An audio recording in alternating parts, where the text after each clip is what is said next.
This is unplayable. Wait, why is it so quiet, bro? This is max volume, man. Whatever.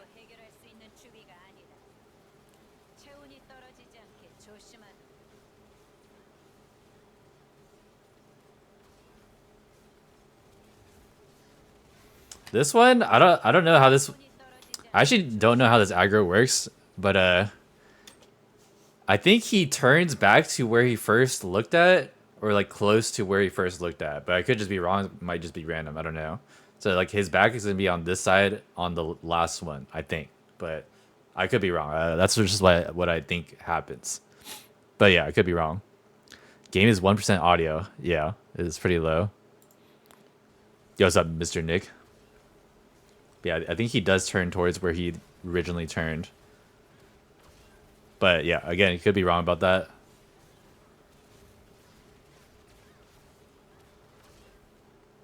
Where do you use a second twin shadow?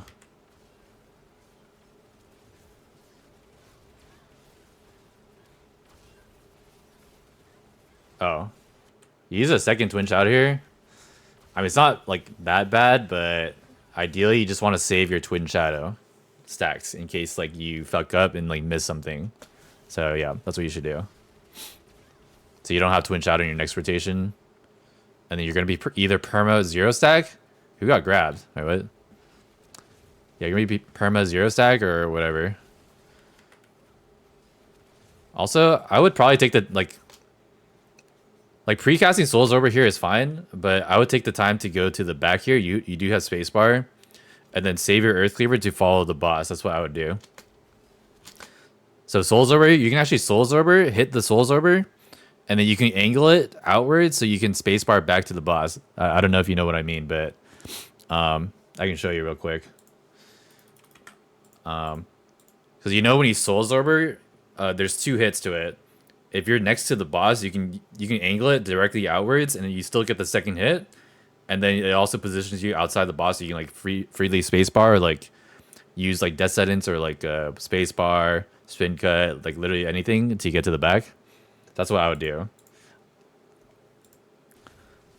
So instead, you send your full rotation on the side, which is like, I mean, it's not like that bad, but like you could optimize it for sure.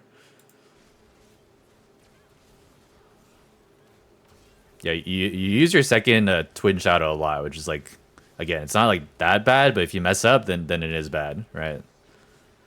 Because your second twin shadow is there for you to fix your rotation. You don't actually need to go out here. What you can do, so I think it targets 4 people, but I think it's random. So like, I've had it not targeting me and then target me the last one. What you can do is like you can move around. So you don't need a spacebar there because like it's 3 stomps. It's only 3 sets of spikes. So he's gonna stomp here. So this red, you just need to move like where you're standing right now is safe. You can keep hitting him, and then when he does the next stomp, then you can move again, see where the indicator is. That's where you use the spacebar, and you can hit him during the entire thing here. I think Cappington's actually hitting him here. Oh no, he actually just gets out. You can just go back in on that. Like you don't need to get out. So what I would do, so like, you can keep hitting there. Let me get the pen out.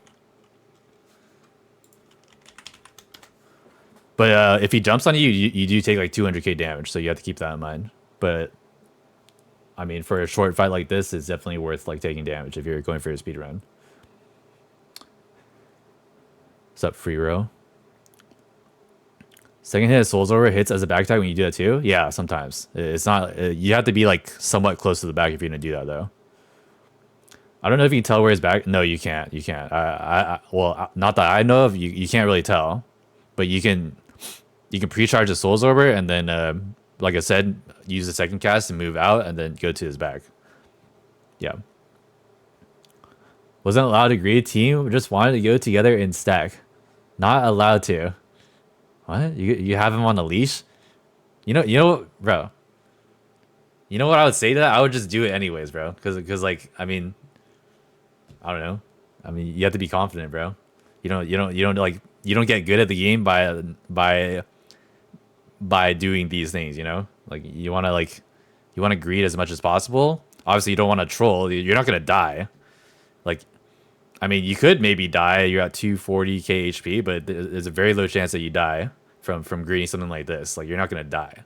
You might mess up a little bit, but you're not going to I don't think you're going to die. Don't want to get screened at by Nick. If we all move bottom and he doesn't, the boss jumps on him. Yeah, but we're talking about how he can MVP and beat an Esther Sork, and then everyone flames you. That's our goal here. That's like my goal, at least. If I was in your party, that'd be my goal. Yeah, but like, I mean, we might have different goals there. I'm just kidding. I'm just kidding. Anyways, yeah, I mean, if you're not allowed to greet, I mean, I'm sure you know how to greet it just by my explanation, so I don't know if I have to go over it. But yeah, he does 3 stomps. You can literally sit here, and until the second stomp, you see the red telegraph, then you can use your spacebar to get out. And you just continue hitting him until like the next stomps come out. I was gonna draw some stuff, but I mean, I think you know what I mean.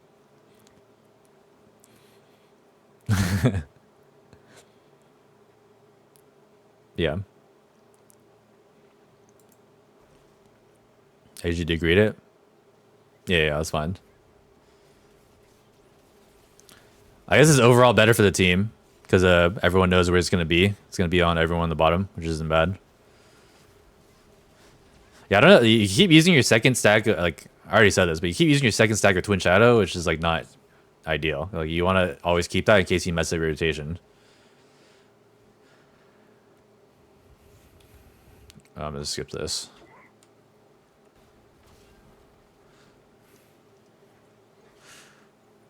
Rage Chamber Destroyer, easy or difficult? I think it's difficult. All head attack classes in the game are hard.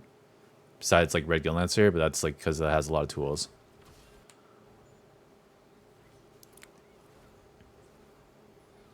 Nice. I think you stack your adrenaline. Yeah, you do. Oh, you do. You do my Atro. Well, I don't know. Like I don't know. Like this is what I do. Well, I don't know if it's like my Atro, but you get 2 T's in your Atro window if you T and then surge, and then do your rotation. So you generally can do this after the boss is like, after the boss is like DR'd and you like build full meter and you have your T up, you can T and then surge and then build up meter again, surge, and then you have your T again. So you get 2 T's in the Atro window. Also, is that only one Atro? Do you only bring one Atro? Or is it just like super small?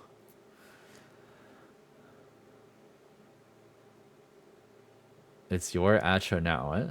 I'm just saying like for blade window for Atro, it's 2 T's because T does the most damage in your kit and you get 2 of them. So just like it's the best Atro window for blade. Every blade does it? Nope. You're wrong. A lot of blades do the fucking surge Atro. I mean, you can't always do this, but yeah, when you do this and it works, then it does like a lot more damage. Rage Hammer isn't hard when you unlock 4th node. I don't know. I have no clue about Rage Hammer, so I don't know. He starts with Atro to use Esther, but doesn't the timer start after this? Like for the whatchamacallit? The zoom out skip mechanic that you're trying to skip. I guess I guess it is like the biggest damage window, but like still, I don't know. Good night, Jake.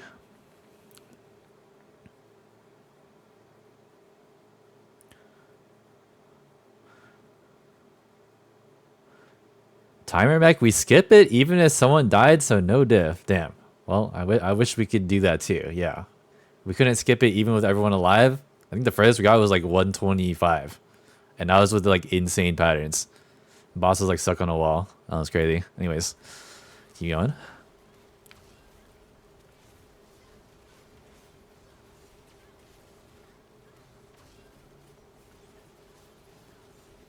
Got your optimal Atro rotation there. Pretty good. Do you Earth Cleaver there? Huh. I don't know how you didn't get knocked.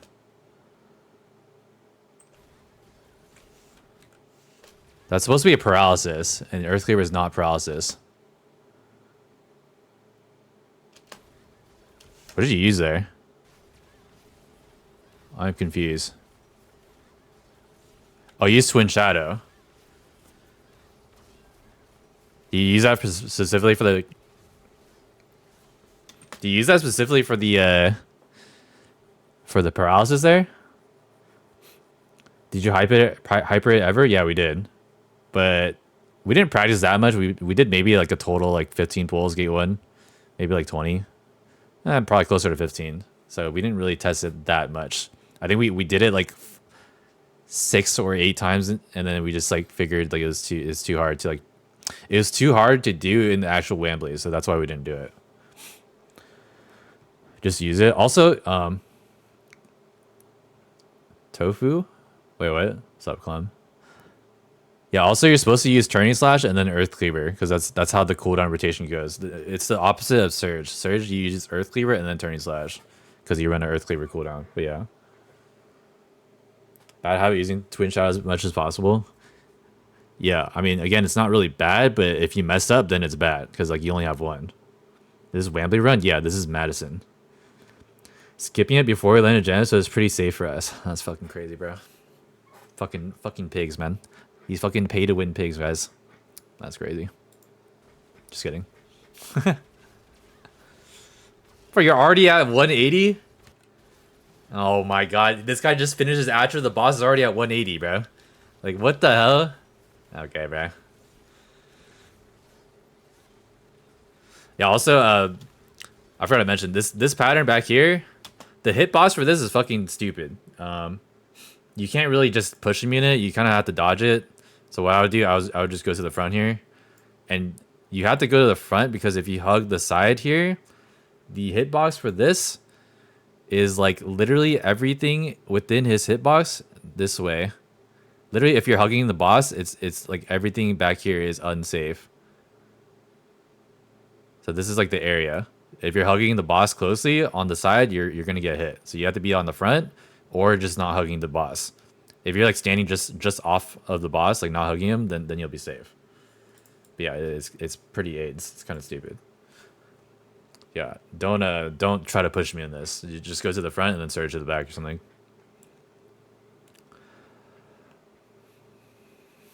Just make sure you have 2 teammates with Essers next time. Unlucky, bruh. Are you guys gonna do the Kazros or what? You guys doing Kazros with the 2 Esser weapons, perhaps? You guys think that's safe or what? You think that's safe, Capington? They lend you some gems? Oh, you're doing the same team for Kazros? They my team? Okay. They all still play. I'm surprised. I feel like a lot of people quit between then and now. Rewind powerful weapon. I go to his far back left right works. Far back left slash right works. Far back left. Huh. What is far back left?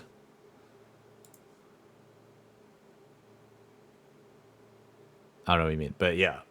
You can like finesse this a little bit, because it is 2 hits like this way and then 1 hit this way, and it's always his back left and back right in that order. Yeah, you can finesse that a little bit, but I mean, I think it's better to just like not try to greet it, because it is just like one of the most annoying patterns in Game 1. Yeah.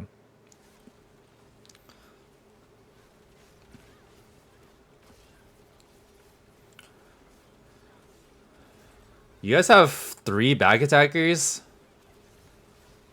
So what we did in our run, we had our 2 back attackers on the back, and then everyone else on the front. We gambled that he wouldn't turn. But I guess if you have 3, that's kind of like, that is kind of grief. There's a pretty high chance that it turns. But yeah, I mean, it doesn't really matter that much, especially because you guys have like a lot of fucking damage. You guys got the grab pattern here. Kind of sucks. Ooh, nice surge. That was good. Yeah, back safe there on the side.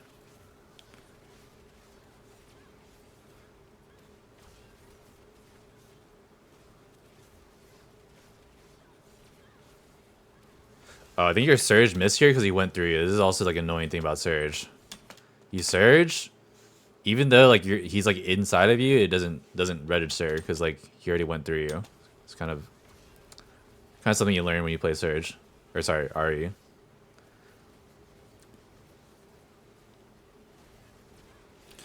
I think you use Hyper before you Surge.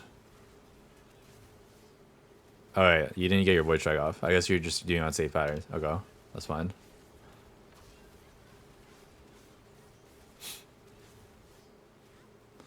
Ooh, yeah, you missed your souls over there. Now what's gonna happen here? You missed your souls over, and you don't have second twin shadow. Now you're AFK forever, right? Not forever, but you're AFK for quite a bit. If you had the second twin shadow there, you would have been completely fine, and you would just like continue the next rotation because you'd use your T, and it would make up the. You'd have 0 twin shadow to use, and you just use your T to cover up the meter that you lost from not having the twin shadow for the next rotation. Does that make sense? So, yeah, I'm sure you know what I'm talking about though. Yeah, but I can just explain it. So, he missed. So the reason why he doesn't have enough meter here is because he doesn't have second twin shadow, and he misses souls over. Yeah, completely. He doesn't even hit one hit. And he used 1 twin shadow and then an earth cleaver there. And what in this situation he uses second maelstrom, which is good. Maelstrom actually gives you a lot of meter if you're just sitting there and it's like ticking over and over on the boss. And then he has to wait until death sentence. And it's actually fine because I mean it's not fine, but he loses a lot of damage here because like he has to wait. But death sentence gives him enough meter here. If death sentence didn't give him enough meter, then he's cooked, right? He has nothing left, which could happen to some blades out there. So unless you have like T coming up, you're pretty much waiting forever until twin shadow, turning slash, or earth cleaver comes up. And hope that gives you enough meter. And if that doesn't give enough meter, then you have to wait until Soul's Orb comes up. Then you're fucked. So ideally, you want to keep your twin shadow at 1 stack perma because I mean it'll just help you recover in that case. Yeah.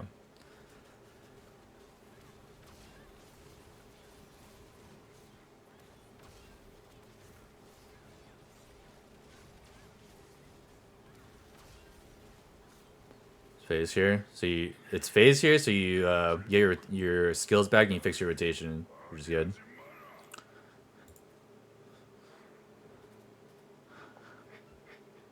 Half our static quit. Yep.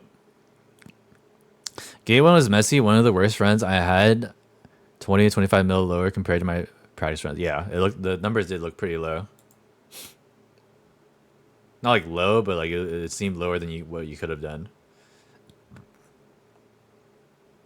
But I don't think you made that many mistakes yet. It's just like the second twin chow, and then you mess up your rotation at the end there, which is like kind of sucked.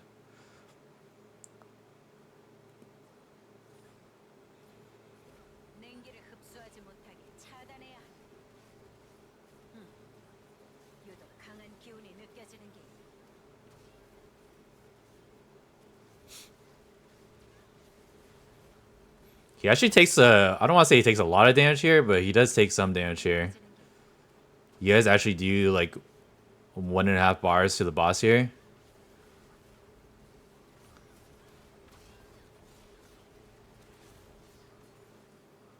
So what I like to do for the stagger here, I don't know if it's like the best one, but if you have T, you can use T here, like precast T, and then pre-charge souls over right before the stagger bar comes up. And then let it go, and then Void Strike. You can fit in Soul's Over and Void Strike as long as you precast Soul's Over before the stagger comes up. But that's like min max. I mean, it doesn't really matter in like a reclear, but yeah, you could do that. I think Soul's Over is your highest stagger. I think you only got 1 hit. Yeah, you only got 1 hit. The stagger comes from the second hit, so you definitely want to hit your Soul's Over there. But again, it's like, that's min max. Doesn't really matter.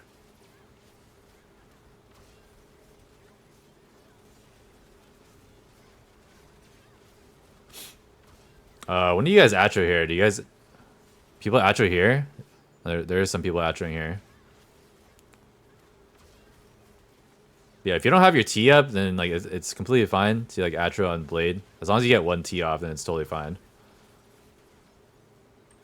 Yeah, see, like I don't know if this is completely true, but he did turn at the top again after like it wasn't completely at the top like where he was turning, but I think he like I don't want to like spread false info or anything, but like I think he did turn towards the same spot, but I could be wrong. That I have no clue. I had to see more VODs for that too.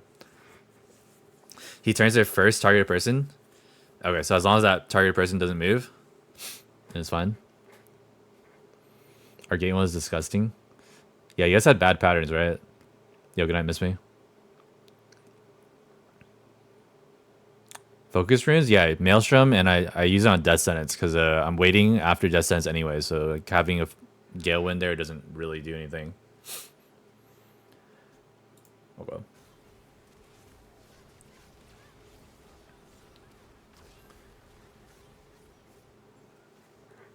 Can't see the HP. I thought it was already phased, but I'm on 1440p. Can't even see the HP. Let me see again. What happened here? I think you missed your first Souls Orber. Your first hit. Yeah, you you just missed your first Souls Orber. No, pre-casting Souls Orber is fine. I do that too, but like you just missed, which is like not good. Now you have to wait again. Yeah, this is like a nitpicky, but you could have used a T on the back here. I think you went too far and then like mispositioned. But yeah, you can use it to like to position to the back here. But this one didn't count as a back tag, so it's kind of unfortunate. That was nitpicky, so.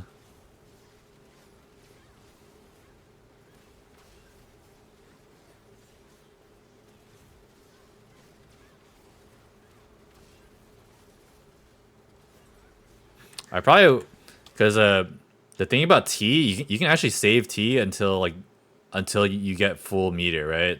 So I would actually save T here. Don't just use it on the front. You don't need to use it that early. You can just use it at the end when you get your full meter. And if the boss isn't staggered by then you can just send it on the front, or like surge to the back and then send it. Actually, no, you always want to send it and then surge so you get the cooldown. So yeah, you don't actually have to T here instantly. You can just wait until you're about to surge because it's still the same cooldown no matter what. Yeah. Knowing when to precast Souls Orber is fundamental to RE. Yeah. I mean, it's more so like knowing when you can cast it and hit it because like you do not want to miss that skill. So your only charge skill is like the only one you have to like actually like think about. I feel like the other ones you don't really have to think about. I'm a veteran player, quit on Behemoth release, and my main is 1640 after I finished the story and did the castle. My gems are event 7s and 4 8s because I sold everything. Said late for me, I have to play solo raids only now. I would say at 1640, there's a pass coming out in like a week and a half with Wild Soul. Just wait until that comes out. It's likely that you can use that on a 1640. So if you're not going to make a new character, you can use that on your main. But it might just be better to make a new character. As for your question, like, is it too late? I mean, you can slowly work at it and do solo raids, but yeah, it's gonna be kind of tough for you because you might not get the Makoko icon, and you might just be gate up. So, yeah. What? Yeah, not. Yo, evasive. Thank you for doing bro. What the hell? Appreciate that, man. Fed him extra 2 stacks from stack swords. Stack swords.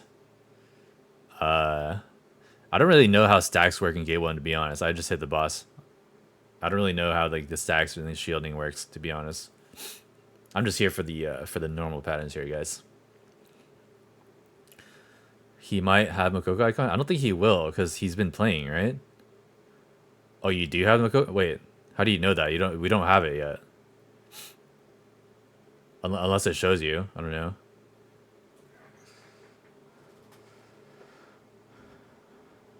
Oh, look at the jump.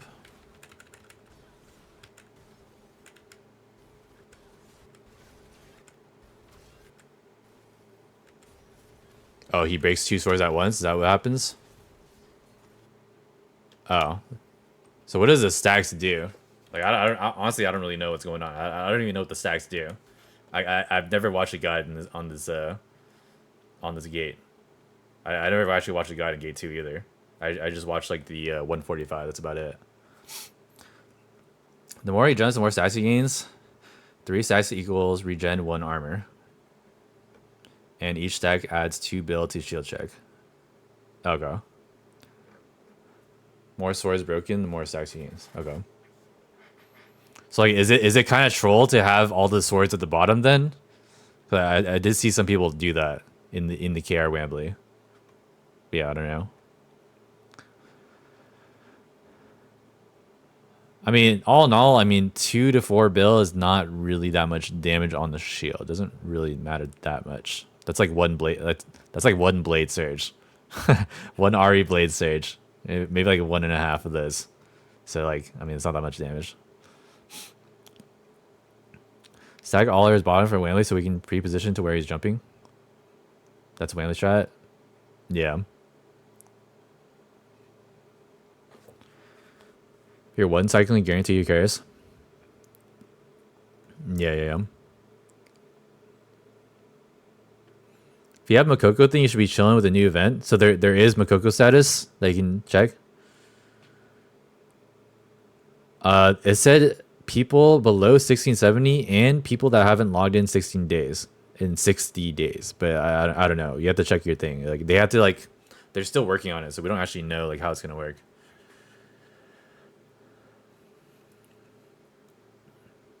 Next event will be different. Yeah, I don't know. That's what you think till Nick Drew drops Doomsday with Knight's Pride. Knight's Pride. Guys, I used to know one of these Knight's Priders. Or 2 of them. One of them got banned. GG. Now it's me and Ning. Yep. But I don't really play with him very often, so GG.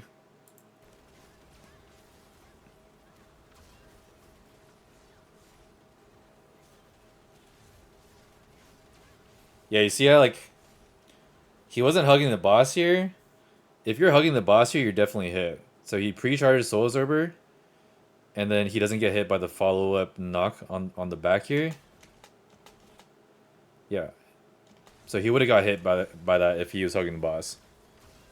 That was good.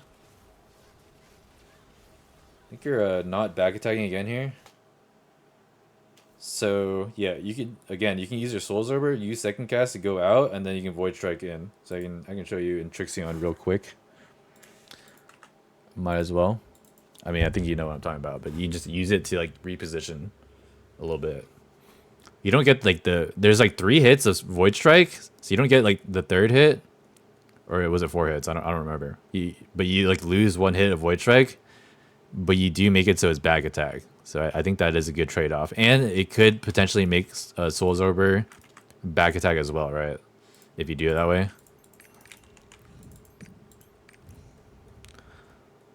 Yeah, exactly.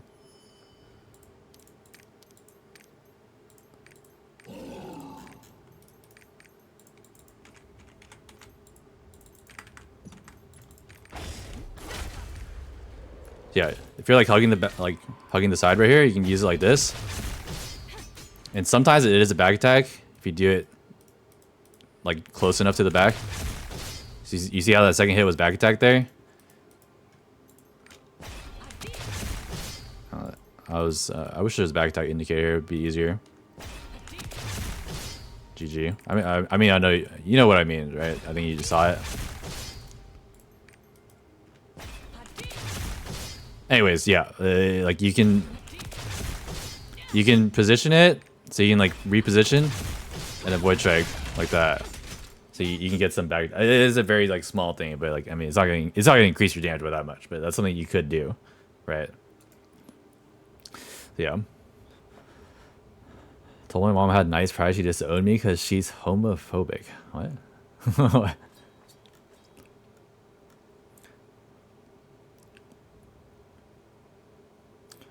Problem I have is gems arc passive. I'm pretty sure I can clear Aegir normal, but I'm getting gatekept even with Demon Hunter title. Yeah. I mean, people don't really care about titles unless it has to do with like current content. So yeah, I mean, they're just gonna look at your gear and your roster level, and then like that's it. Yeah. VOD from Gate 2 Whambly for you to review. I got so nervous. I opened F4 shop instead of T skill at the beginning, so I'm gonna keep that one to myself. Wait, why are you? But bro, I mean, I'm sure. Didn't you like go in knowing that you guys like would not clear? Like, not that you wouldn't clear, but didn't you like go in knowing that you guys couldn't win? Because that's like, I mean, that's how I felt. I was just like, I'll just play like, I'll just play greedy. I guess I don't know. I mean, there's like zero chance of winning, so I just played how I normally play. So yeah.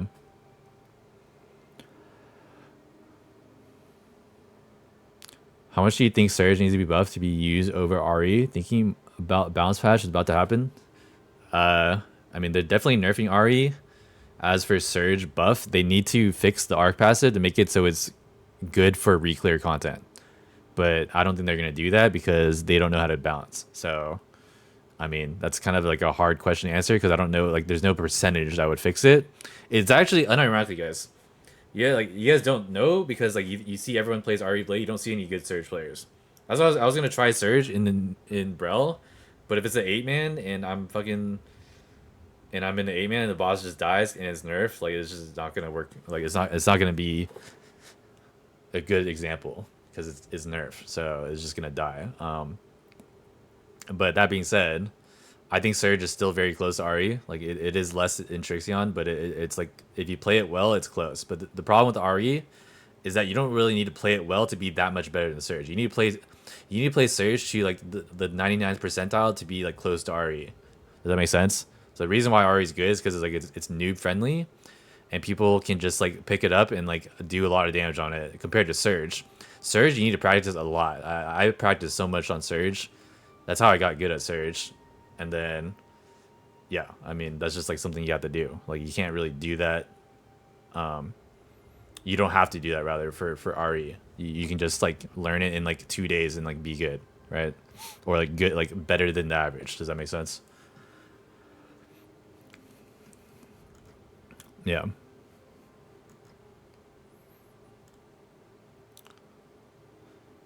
First time we did anything like that, team wanted top 3. Also, my whole guild had 100 viewer watch party. Told Stu, so we were gonna hands gap.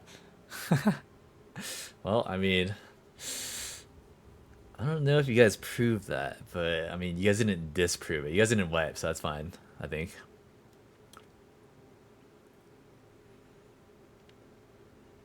Fix Surge be broken again is how they'll buff it. Could happen.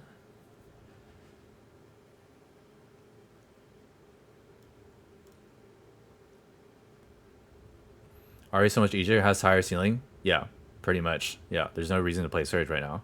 You don't get rewarded for it. There's no reason. If Surge was like at least the same as RE, I think people would still play Surge. But I mean, it's not even close, especially in a real raid. In Trixion, it's kind of close. It's like, I think it's like 5% worse in Trixion, but in real raid, it's just like straight up like 15 to 20% worse because like, I mean, like a lot of people can't play Surge like to the best of their ability compared to RE. So yeah. Needs a rework on the 4th node instead of just a buff? Yeah, that's what I said.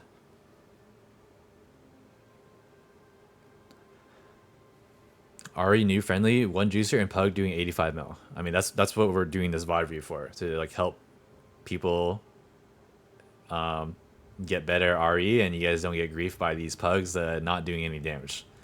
But again, like, I mean, even if RE is really easy and it's like everything's instant cast, you still have to know boss patterns. So like, if you don't know boss patterns, you're not really gonna do damage. So like, I mean, even if you're learning something from these VOD reviews, you're just like you still have to know the boss patterns, like to like optimally optimally I don't know the word, but like to actually put it into practice, basically.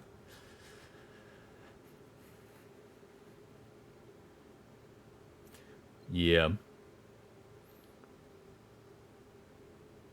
Change might be great for the general population. People can't ransom their supports for prog weeks. I mean, I don't think supports were an issue on Brel release, right? They were an issue on Aegir, but I don't think they were an issue on Brel, right? I could be wrong. I don't know. Anyways, let's keep going.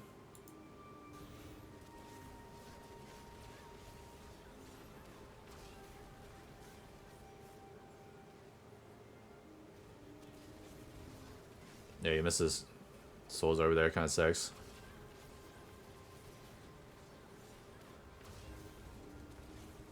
I think I already watched this part, but yeah. Also, I mean, some people don't know this. Talking to Lauren, she's probably not here anymore, but the middle back is safe for this pattern. Like if you're like on like the edge, you're gonna get hit and knocked down and you lose your get up. So be on the middle back, guys. You can hug him. You can literally be in his hitbox, as long as you're not on the edges. It's like literally everything. Everything here is unsafe, but you can be anywhere in between. Lauren cashing straight W. Yep. Playing orb circulation or normal skill damage. I think orb circulation level 1 isn't really gonna make a big difference, so I'm probably just gonna run swordcraft level 1, but I don't know. Also, I would say if you're progging, you definitely want to run at least a point into orb circulation because it'll help you fix your rotation if you fuck up. But if you're on farm, I think you definitely don't need to take that. You can take swordcraft if you're feeling confident you won't miss. 6.1, 6.2, RE Brel Gate 2. I have no idea how Saturn pulled off 7.1. Yeah, 7.1 is kind of high. I think he did send some surges, like you know, like it still counts the surges that you send during like 335x stagger, right? So if you're in the middle and like just like sending like multiple surges, you can farm your surge stacks there. So that's like a way you could do that. I don't know if you did that. I don't remember, but that is something that you could do. So it's not like you shouldn't ever like compare it 1-to-1 because there is like some mechanics where you surge and then you like where you're not doing damage. Does that make sense? So yeah. He did. Nikes on? No, he doesn't have Nikes on, guys. He isn't dumb to stream with Nikes on.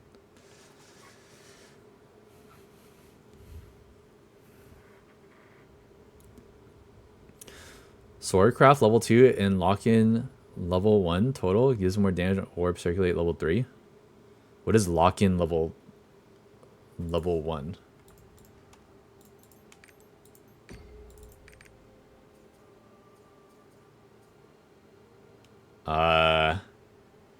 No, you never take this. It only buffs your surge. You don't take this because it only buffs your surge. Your surge is like 20% of your damage. Definitely don't take that, bro. Don't take that. This is like by far the worst one. Also, like you lose it after 12 seconds, so I mean, it doesn't really do anything. Yeah, this is from the whambly. Good igniter player. I don't really know any igniter players. The only person I know is Nick Druid that actually streams. So, Mr. Nick Druid, I suppose.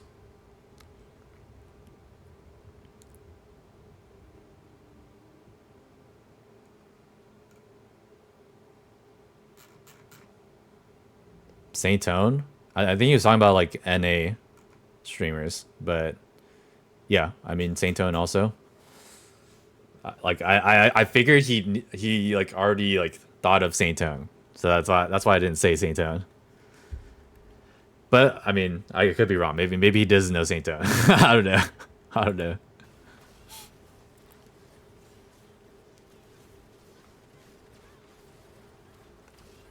Yeah, you can wait till you send your T here.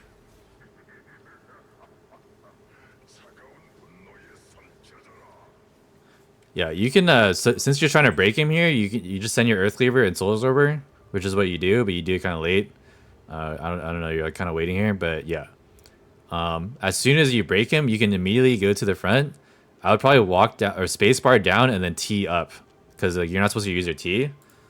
So I mean, there's like a few scenarios where like I'm at the front, and what I do is I do this, and I do that. That's like, I mean, you have to get used to doing that. It's like kind of hard. It kind of like I used to do like stuff like that on Surge, where I spin cut like and then surge. So it's kind of the same thing, but you use T instead. And then yeah, that's like I would have held T there till you get to the back. That's like kind of min max. And if you don't really care, I mean, you just like T and then surge at the back or whatever. I don't know if you're being like a hitmaster Ari Blade, but yeah, it looks cooler if you do that, and people will call you sick. That's exactly what happened in the whambly, and you guys are watching me right now because that happened. So, I mean, who's really winning here, guys? Yeah. Anyways, let's keep going. Let's keep going.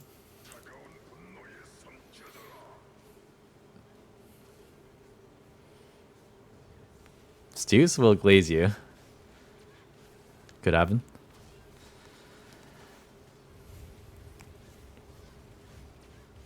Also, he's on the wall here. When he's on the wall like this, after he does a pattern, he's guaranteed to do a backstep. If he's hugging the wall, I think he does like the sidestep. So if he's over here, he does like the backward sidestep. I think he turns right or left, and then does like a backstep against the wall.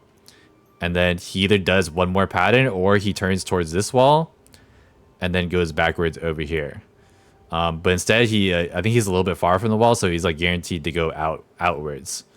So I don't know how they programmed it, but like basically, if he's hugging the wall, like he does the charge counter into the wall, he's guaranteed to turn to the side and then backstep, and then either do a pattern and then backstep again, or just backstep again. Does that make sense?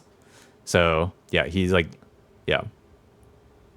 Talk about the boss dashing along the, yeah. So basically, like I said, if he's hugging the wall, like the only time he hugs the wall is like when he like jumps to it, or when he does the counter pattern, and then you counter him on the wall, and then you grief your back daggers. He does the sidestep into the backstep.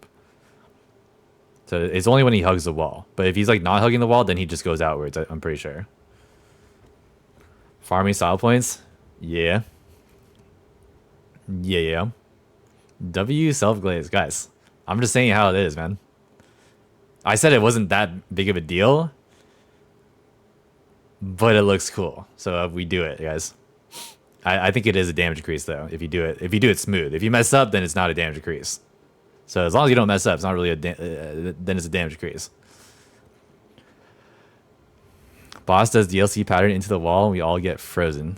Are you talking about the fog? I don't think we saw that on the whambly, but yeah, that is an annoying pattern for sure.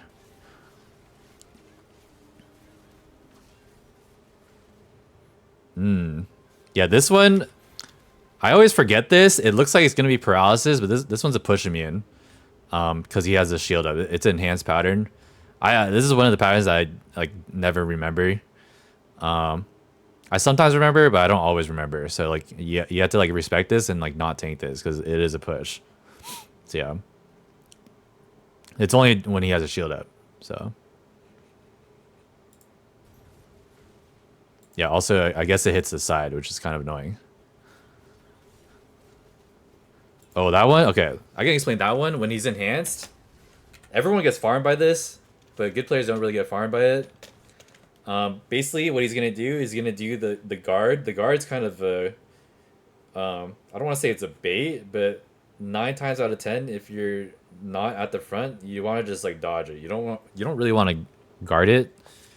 So if you're like not where he's targeted right here, and you're like over here, then you just walk it down or walk up. So like, like you don't want to be like in his front basically. So like his hitbox is like over here. And also inside his hitbox, like on the back here. So, and then when he's enhanced, he does another one on the other side. So he's gonna backstep over here and then do it again on this side. So literally everything in here is gonna be dangerous. So, and when he's enhanced, he stuns you. So you don't really want to tank this like ever. You just want to walk to the side and just wait it out. And then he's gonna end up back over here. I wish he completed a pattern so I can show you, but you guys got lucky and you guys killed the shield. Yeah, he charges this way and then charges the right side, and then he ends up back over here and then does the boomerang this way. So he's gonna be over here at the end. I don't know. Like again, I wish he completed the pattern, but it's kind of hard to explain it. But basically, what I mean is he does two dashes on the left and the right, or whichever way he's facing. He does it on the 180 side and does it twice, and both are a stun. So basically, you just want to wait it out until the second one hits, and then he like does the normal boomerang shit. That's like what you want to do. Thought you're safe on the side? Yeah. I mean, I never actually been on that side during that pattern, so I wouldn't really know. But yeah, and now I know. So I can't hug the boss like literally every other pattern game. You can't hug the boss because like the hitbox extends from the indicator all the way to its side for some reason. Just like most patterns in this game. Yeah. Crazy graphics. I feel like I got my point across. Grade your skill, click G. You could, but like the thing is, if you guard the first one, like let's say you're like right here, you guard the first one, he's gonna do the same thing over here, and like I said, his hitbox is like pretty wide. It's like when he backsteps, he also like hits you, like he hits you on the way back too. So like sometimes you could get stunned anyways. So like it's better to just like dodge this pattern, and like not guard it. It's kind of a bait, but I mean, could be wrong. That I don't know.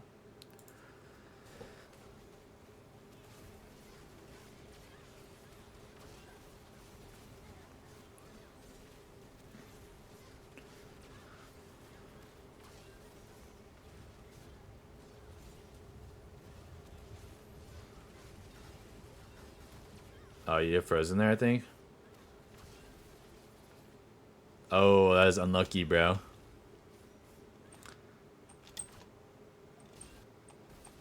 Yeah, you're on his side there, so you got grabbed. Kind of sucks.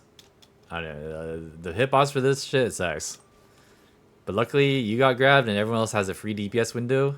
Yep, Nick Drude is dropping the Doomsday as we speak. Yep, and the boss is dead. There we go. W teammate, guys.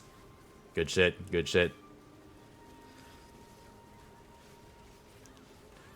Oh no! Oh wait, the boss is dead. Okay, I was gonna say like, I mean, you probably panic. You're like, oh shit, and then you see the boss is dead, so it doesn't matter.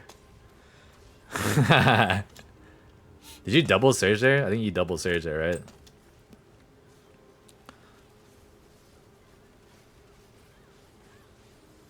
Yeah, you double surge. I mean, it was already dead, so it doesn't matter.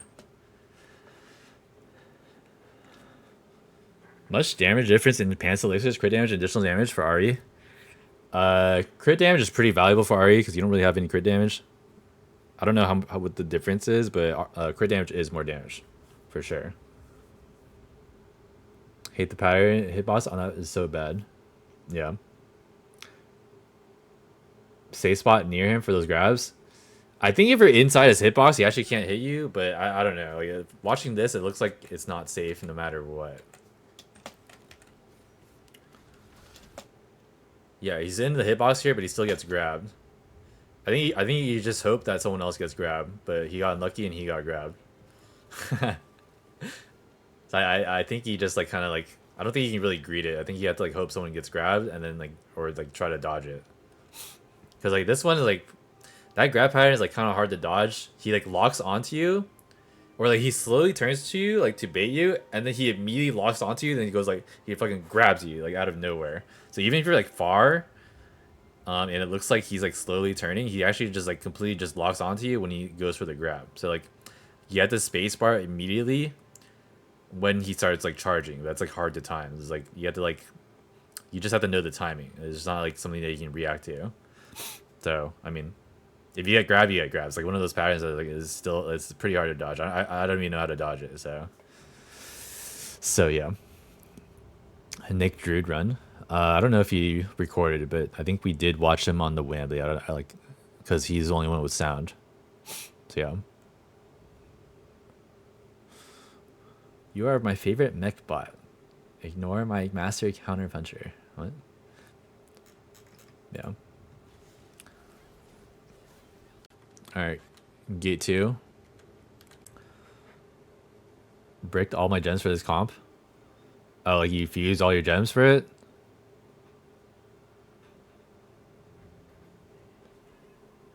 Auto fuse 9? You definitely never do that. Auto fuse like 6 or 7 max. Maximum 7 probably.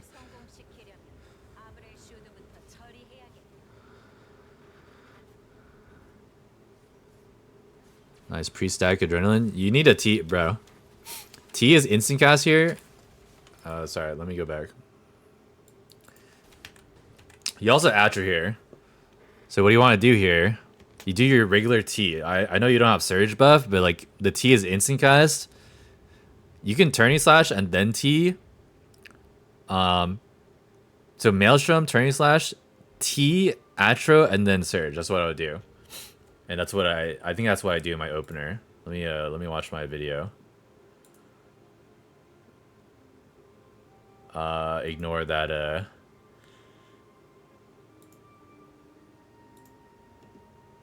ignore that recommendation. Oh my god, it's so loud.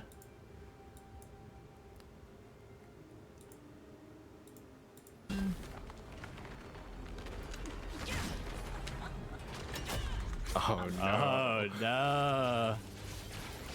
Oh, yeah, actually T first. But I think the proper way is to you want to turning slash first and then T, and then Atro surge, because then you'll probably get more damage in the T with the RE buff. Yeah. So basically, I did it wrong, but yeah, you want a T first because you're gonna have it in your Atro when you're gonna get a second one anyways. So, I mean, you already know that, but yeah. Saving Atro first black hole, guarantee full ult and back attack.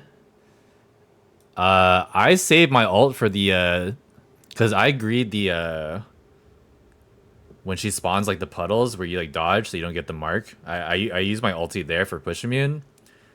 And it's like full paralysis, full push immune through the whole thing because I'm usually DR'd. You can see it in the whambly, but I didn't get DR because he already used it. So I move out after. But yeah, I use my ult in that situation. But you could also use it on the black hole if you want. But I mean, it's not really... I mean, it doesn't really matter.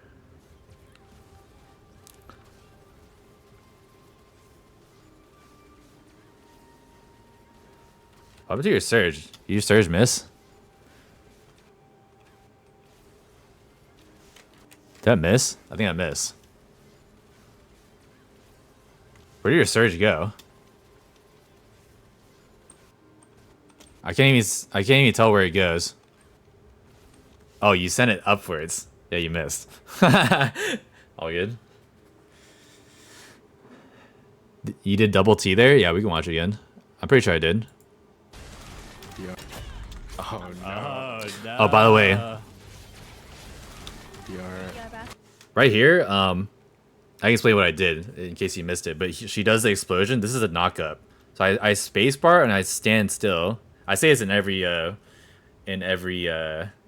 review, by the way. I spacebar, stand still. You get extra iframes on the spacebar on the push immune. And if you do that, then I can show you in game.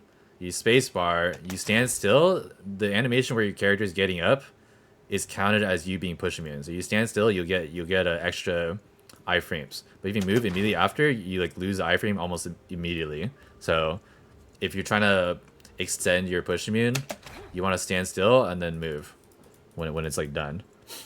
Yeah, I know you know it. I'm just explaining it for people that don't know.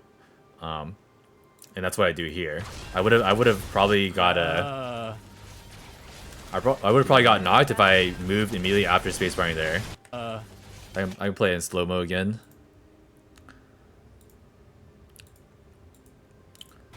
So I spacebar, stand still, and then that's when I see the thing goes off.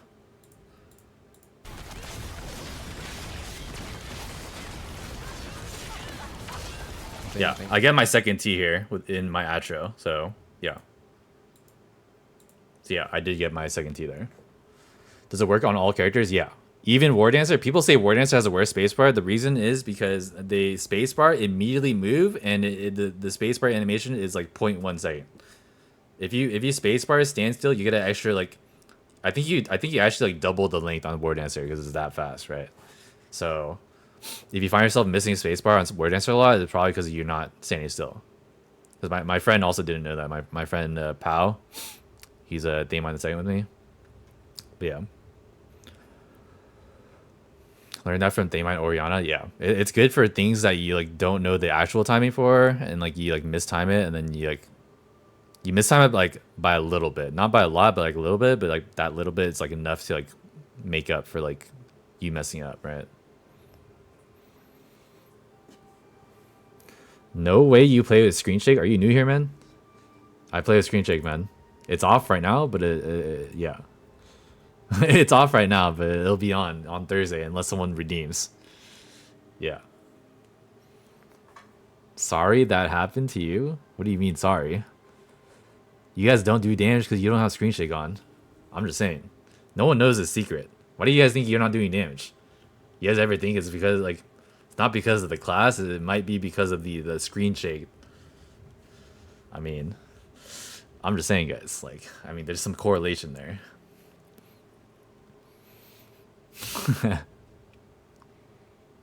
Scrapper, same. Let it lingers. 0.5 second push me after every dash. Yeah, yeah. It works the same on every class.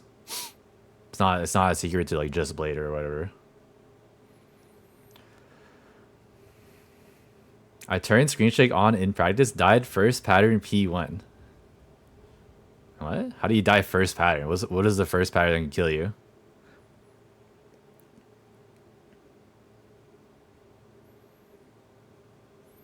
Screen shake gives me a headache every time I come to your stream.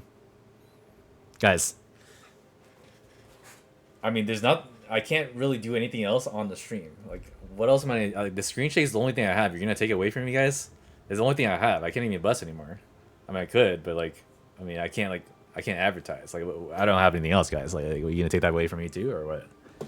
That's crazy, guys. It's an in-game feature. You guys gonna bully me for busing? You can bully me for busing, but bullying me for having screen shake on is kind of crazy. Cat sob. Yep. You don't like awakening your first Atro? Like I said, I use awakening for the push immune on the on this pattern right here. I'll show you. I used it a bit earlier. I should have used it later, but I didn't have DR here, so I kind of just spacebarred out anyways. Yeah, I like to use it on that pattern for the push immune because I usually get full DR there or like hopped on. So, but yeah, I mean, I don't use it in my Atro window because like. The thing about using Awakening in your Atro window is that you're bound by your Maelstrom cooldowns. I can show you real quick. You see how I'm waiting for the stack of Maelstrom to come up, and I surge and I get the stack back. I'll do like a couple rotations, and then I have the stack again.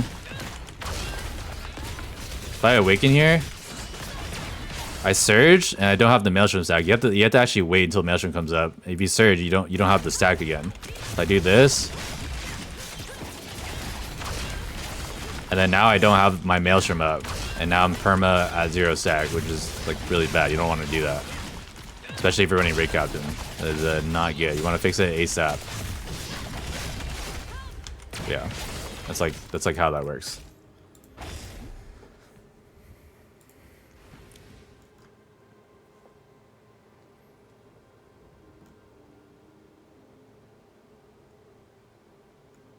That freak got perma-banned. Don't listen. What are we talking about here? Don't talk like you didn't get bust all 3 hell modes in 1 day. No prog. What? I don't know. Are you guys trolling? I think you guys trolling, right? If you animation cancel, you don't get any. Yeah. Advertise on your stream, no issue. People are gonna get angry. I'm not really gonna advertise on my stream, but people ask, and I'll say it. But like, I'm not gonna put it on my stream. I feel like people are just gonna witch hunt. For like, I don't know. I'm still gonna do it on stream, but I mean, I'm just not gonna advertise it unless someone asks. If you guys ask me, then it's fair game, right? I mean, it's already fair game, but like if you ask me, then I can say like, yo, we got a Discord server right here. You can talk to me about it, or you can ask me in chat. I mean, what are they gonna do? Like, say they're advertising in chat, like you know.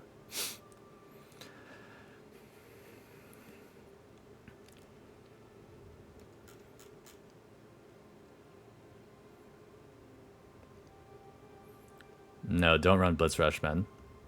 Spincut's too good. Especially because you can run at level 4 and like upgrade the other skills. You start T ready to stack Maelstrom and already surge. Yeah. I mean, yeah, that's only on the start. When you're doing the actual fight, you'll be at 0 stack for most of the fight. That's just because how the surge or how RE works. So you don't want to basically you just don't want to surge when you're at 0 stacks. You want to let it tick over to 1 stack so you get the cooldown on the 2nd stack. But yeah, I know what you're talking about.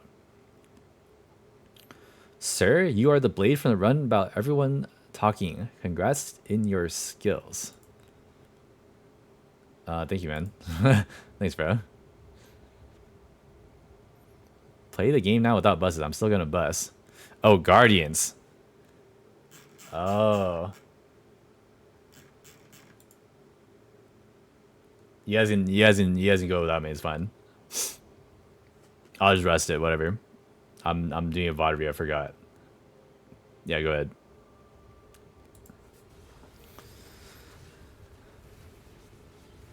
Oh, you could also use Awakening for this pattern, so you don't get in prison.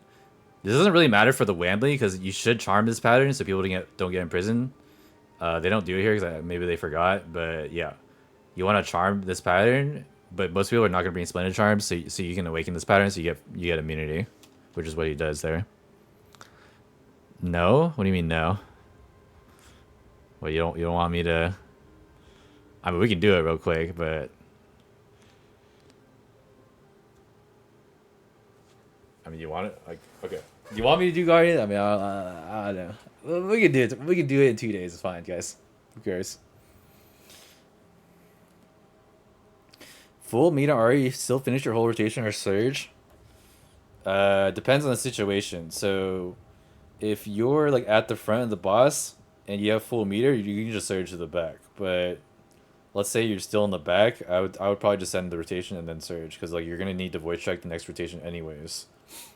Yeah, it depends on the situation, bro. Double GT, no need for charm here. You guys get in prison here. Someone gets in prison. Yeah, Calansis gets in prison. Yeah, I guess if they call it G-Tune, then it's fine. But yeah, I mean sometimes G-Tune isn't up, so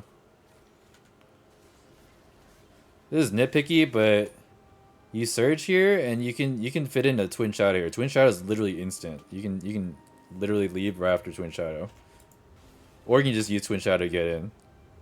Use Earth Cleaver to get out. I don't recommend doing that. I would just use Spacebar. But you are on the T rotation, so you could just like use T to get back in and get your meter. So yeah, I mean, this is like very nitpicky stuff. It's not really gonna change your damage that much.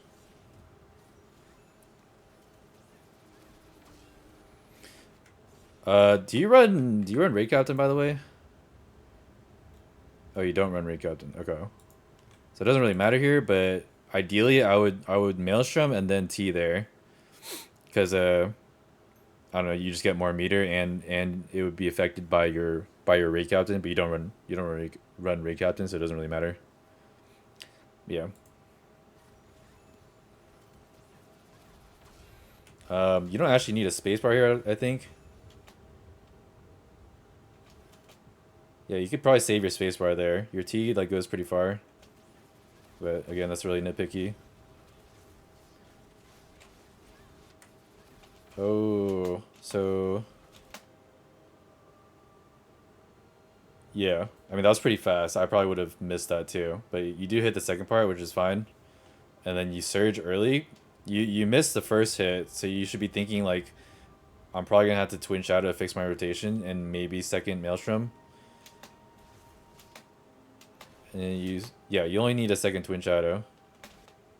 Wait, you do you do second twin shadow, but oh, I think you did it too fast. Sometimes I don't know if you're on ping. You're on 50 ping.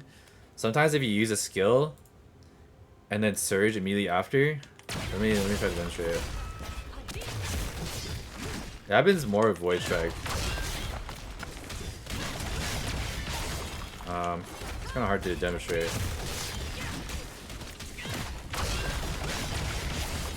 But yeah, if you surge too fast after the last skill, it could count as a 2 bubble and you get fucked. I think it happens more on ping than lower ping, but it does happen to me sometimes. So yeah, you like basically just want to wait a bit to see if you get full meter and then surge. It's like it's literally a split second. You don't even have to like, you don't have to wait that long. You just have to like pause a little bit. It's just like, yeah, it's kind of hard to explain. But yeah. Keen blunt at 70k in EU. I think the lowest keen blunt was 100k in NA. But yeah, 70k is fucking seal. But I know it's way cheaper in EU, so. No, it does fill your meter, but the thing is you surge too fast. That's what happened there. Yeah. It doesn't happen that often, but yeah, you got fucked there. It should have filled your meter. But you surged too fast and then now you're fucked. So I mean the good thing about fucking up, well it's not good, but like when you surge with 2 bubbles, you actually keep the meter left over. So I can show you. So if I surge here, I'm gonna keep this half bubble. So I keep a half bubble. So it's not like the end of the world. You can fix this, but you do have to wait for your soul absorber and stuff. And then maybe use second maelstrom. It's really bad when you 2 bubble. You never really want a 2 bubble. So like, yeah, I mean you know that, but for anyone like watching, like you don't ever want a 2 bubble unless you have like souls are coming up, but like even then, like it's just better to wait for your skills because I mean you just kind of fuck your whole rotation by 2 bubbling basically.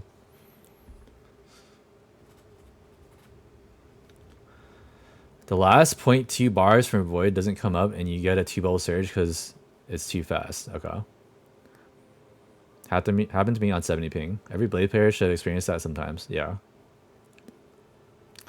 It should be 4 tier 4. I believe it. Yeah.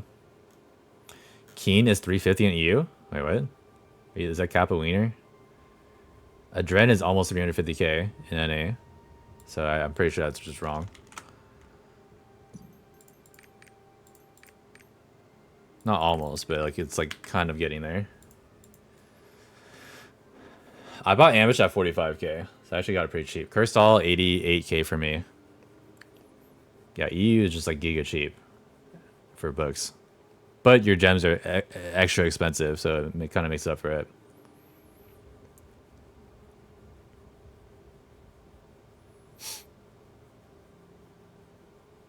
Clone doesn't have Warp Island Soul? What?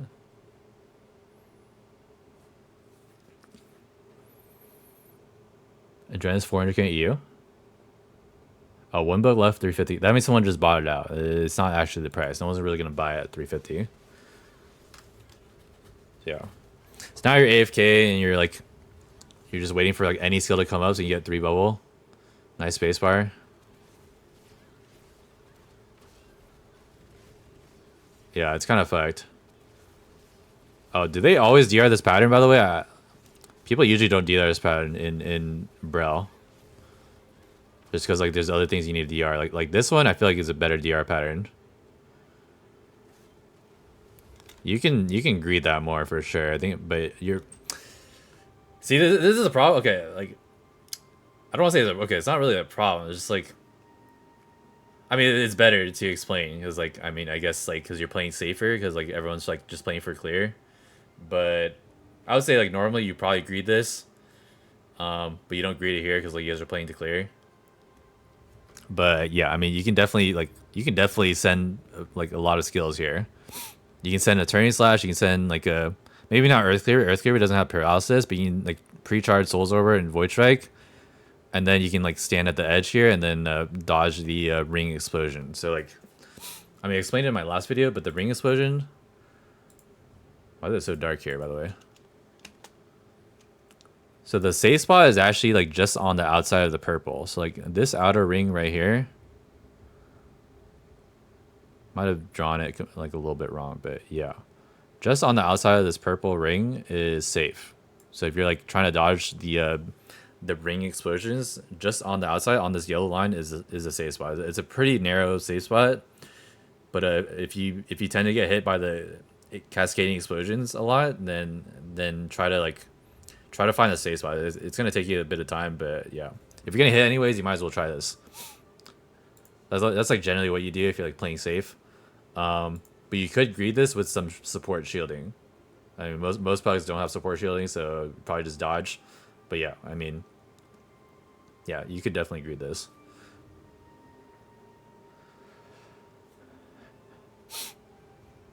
Told to play safe here again. Yep. Always greed it there, just not that. Yeah, I figured. If everyone stays on boss, won't stack the Poos? See, that's, I mean, yeah, you're right. But the thing is, no one's doing this because only a few people do this. So, I mean, 9 times out of 10, you probably won't have stacked puddles. Even if it's just like you and another person, it's not really gonna. I mean, it does a lot of damage, but again, with like support, you shouldn't tank it without support shielding, obviously. But if you have support shielding, like you can tank 2 puddles like exploding at once. It's not gonna like kill you. But yeah, I mean that's like if you want to like parse and min max, or I mean you can just like dodge completely and then like, and then not get the stack here and then have to go out later. But you can still like, whatchamacallit, you can still like you can still greed without getting hit. You just have to like play like in and out esque. Like you can't really see the puddles on the boss. Like this one's like kind of hard to see, and there's probably like a puddle on the back where Alviona is. So like as long as you're like, because like they spawn randomly on players, but they also spawn randomly around the map. So like there's like puddles over here, and there's like puddles on the boss because like players are on the boss. So you kind of just like go in and out. And as Ari Blade, you don't really have to worry about like, I don't want to say you don't have to worry about back attacking because you do want to back attack, but like if you go to the back, she's gonna spawn a puddle and you're gonna have to move. You don't want to get hit. So if you're like trying not to get the stack, you can like go in and out like on the sides and then like surge to the back later, or like surge push immune, or just like go to the safe spot like I said on the just on the outside of the purple ring. Yeah, I mean again like he's not greeting it because like they told him not to. So yeah, even if I greeted, it wouldn't have died. That Calansis guy just makes you invincible. Yeah, I heard Calansis is pretty good. You can Z access Earth Cleaver those waves too. Z access? What does that even mean? What does that mean? If I die, flame support. What do you mean? I didn't say flame the support. Yeah, I mean, ideally use a push immune because like the like a spacebar, you use the push immune to like dodge the rings because like they knock you up. So like, I mean, using like a movement skill isn't like the most ideal thing.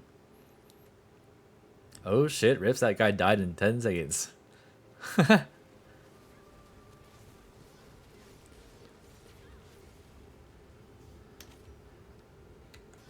Yeah.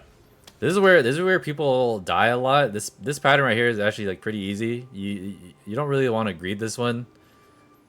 As a RE, you kind of like have this like feeling like you should follow the boss and surge to the back. But the thing about these balls, especially with the puddles will make it like way worse. So he recognizes and goes out. You don't want to follow the boss here because she spawns these puddles and the orbs on the outside. And then they all collapse on the boss. So if you're like following the boss here, like where Cappington is, and you're in their hitbox, they're all gonna shotgun you and potentially kill you. And that's what Rips died to. I'm pretty sure. We can watch it again. I don't know if anyone has a clip, but Rips did die to this pattern. I'm pretty sure because he followed the boss. That's the only pattern you can die to. Wait, this is the only pattern that you can die to. I think. I can't. Yeah, I can't really think of any other pattern you can die. If you play okay. Yeah, this one that kind of just one shot you. Earth Cleaver hops over the waves. Characters jumping through the screen and hitting you IRL. Alright. I don't know if it hops over the waves, but yeah, I mean it's just better to just use the spacebar if you want to dodge like the rings.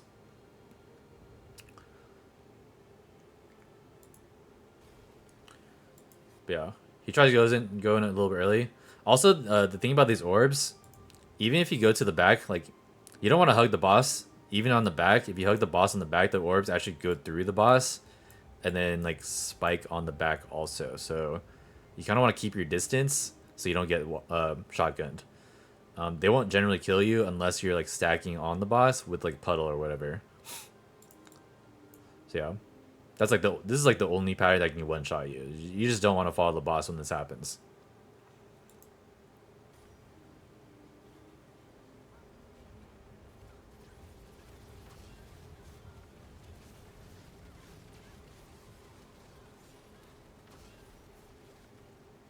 Oh no.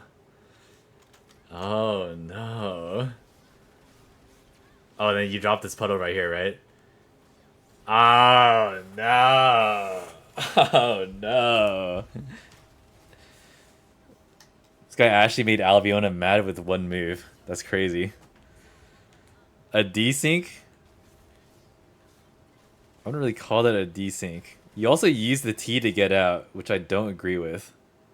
Because you have spin cut up.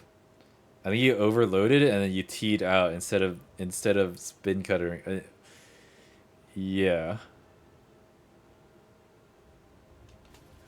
Huh. Okay. Oh, you misclicked? Okay. I figured. Yeah. Yeah, you can also T to re-engage, yeah. We can go back and I'll play it again. Why did you twin shadow? I think you twin shadowed and you actually went to the back. Yeah, you probably thought your spin cut would take you down, but the spin cut, it sucks you, so it doesn't actually like move you the way you want it to. It works the same for a Lunar Reaper Z. So if you go for a Z and Rage Spear, you're gonna hit the side of the boss. I figured that out when I tried doing it a few times. So basically, any sort of movement you could potentially be stuck. So I see what he did here. So he tried spin cuttering. So spin cut left and then down, and he wanted to twin shadow up, but the spin cut doesn't take him down, and then he ends up twin shadowing like behind the boss and getting fucked. Yeah. What I started doing, I don't remember who I saw doing this, but like basically I can show you what I did. I just tanked the whole thing.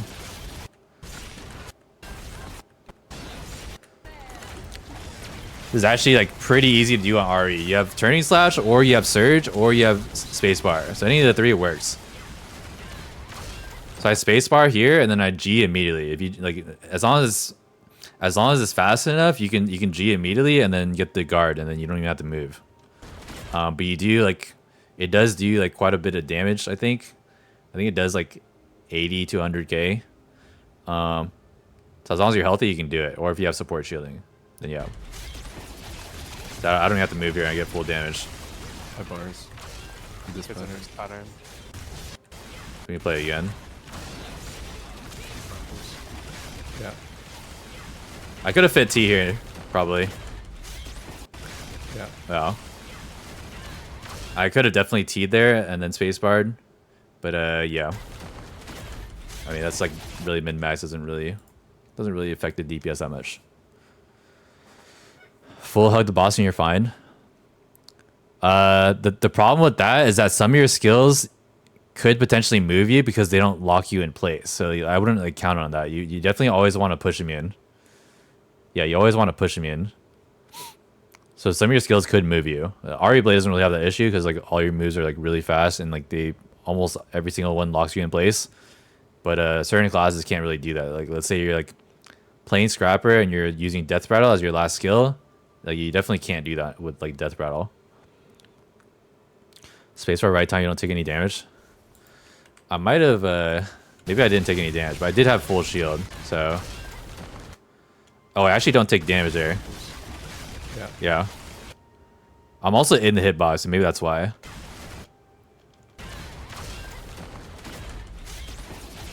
Yeah. So I guess I just didn't take damage, or I didn't even get knocked. So yeah, I mean, yeah. I guess on RE it's like pretty easy to do since you surge into the bag. Not my best phase one. Yeah, I know. I mean, I saw. You fucked up a rotation and you got knocked here like completely, and then dropped a meteor on the back. So, and you missed. You completely didn't use a T on the boss because you used it to get out by accident. So, I mean, that's just like minus like 50 mil at least, probably more than 50 mil to be honest. Space when you see the last circle. I don't know. Bam. No, not when you see it. When you see it, it's too early. You see how like it expands to the edge there? That's like kind of when you want a spacebar. And then you stand still and then G. Because like when you stand still, you get the immunity, like I said. Or like you get extended iframes, but you can cancel that with G. So pressing G after the fact is like full, like I don't want to say it's full immunity because it's not, but like, when you press G after the fact, like it's already like long enough. Yeah. You see how like it's expanding to the edge there? Yeah. And then it explodes. Spacebar there. Yeah. But I don't really look at that. I kind of just like time it based on like what I'm like feeling. So yeah. Oh, I close the basket. That would restart. She. Yeah, anyways.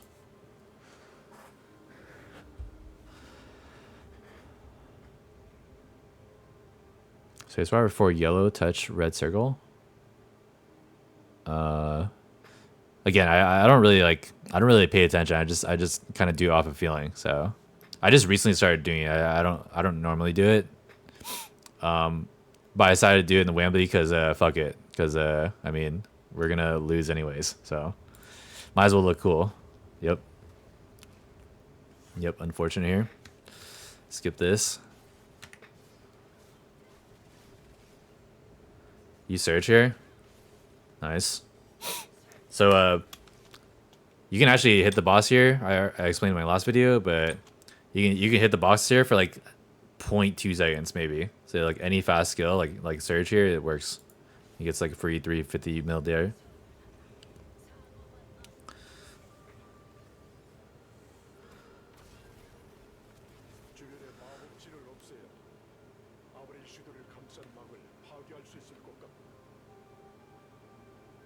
What you could do here is Ari. I mean, you're on that. So if you're on the outside, which you are, let's say you just use T and it's like 1 minute cooldown. So if you guys do this mechanic fast, you're not gonna have your T up. So you could send a surge here and then get the cooldown back. You only need to send one surge. So like actually, I think you don't have to do that. You can just wait until after you do the mechanic, because you're gonna surge anyways at some point to stagger. So it doesn't. I forget what I said. But yeah.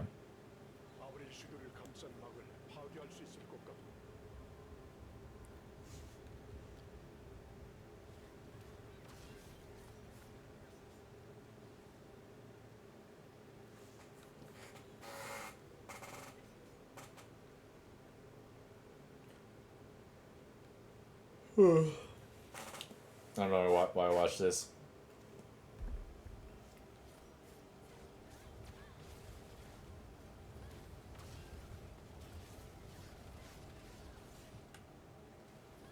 You guys delete the stagger probably because you have 2 Pred Slayers, but yeah. What you could do here, since you have all your skills, you can just send all your skills and then save your surge because it's so fast, or you can surge and then immediately soul absorber void strikes and you get like all your meter. So you're not actually full meter at the end of this, but that's like nitpicky. It's not really like that big of a deal.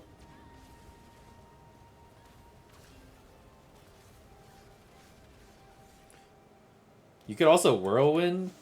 And this is also nitpicky, but you can whirlwind and then spacebar in, because like you can cancel the animation of the whirlwind. Instead, you use it like in the middle of your rotation here, so it kind of like slows you down. But yeah, I mean it's also nitpicky.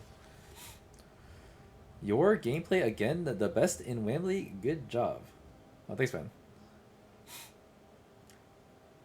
RE, when you hit 96 alignment points for 3 out of 3 last node, should I go now? Leap sheet to get 3 out of 3 on T skill? No, you want to go full points in alignment and then go for leap tree. Preset gauge, so I enter phase 2 with surge buff. Wait, oh yeah. You're right. Yeah, you definitely want to surge so you get the RE buff. Yeah, you're right. Yeah, I forgot about that. Yeah.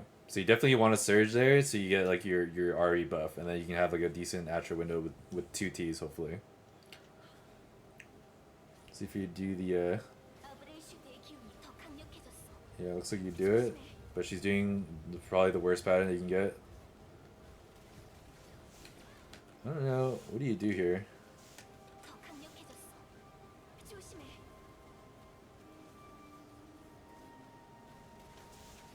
What is it? What is this move you're using? Oh, also, so for this pattern, so she does a double bomb pattern. I don't know why. Bomb pattern. So she's doing double bomb. She targets one person and it like locks onto them for the entire like dash. So like, sorry, like I worded that wrong. So like, when she locks onto that person, she already like picks the position where she's gonna go.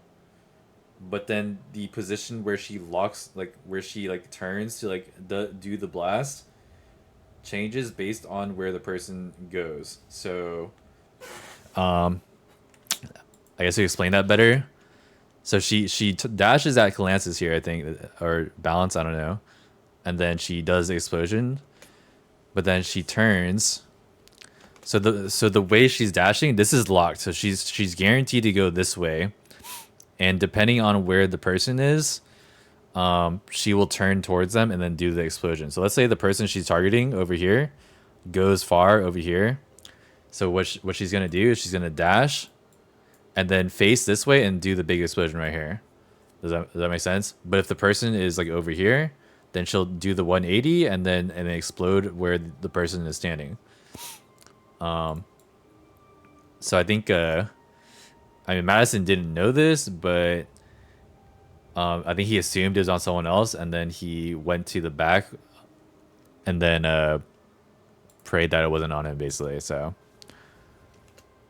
but I mean, oh no, it wasn't on him. But yeah, even if it was on him, he would have. I think he would have like it would have locked right here. So if it was on Madisson, it would have locked right here, and then it exploded right here. But then he already spin cut up here, so he wouldn't have gotten hit. So, pretty decent positioning.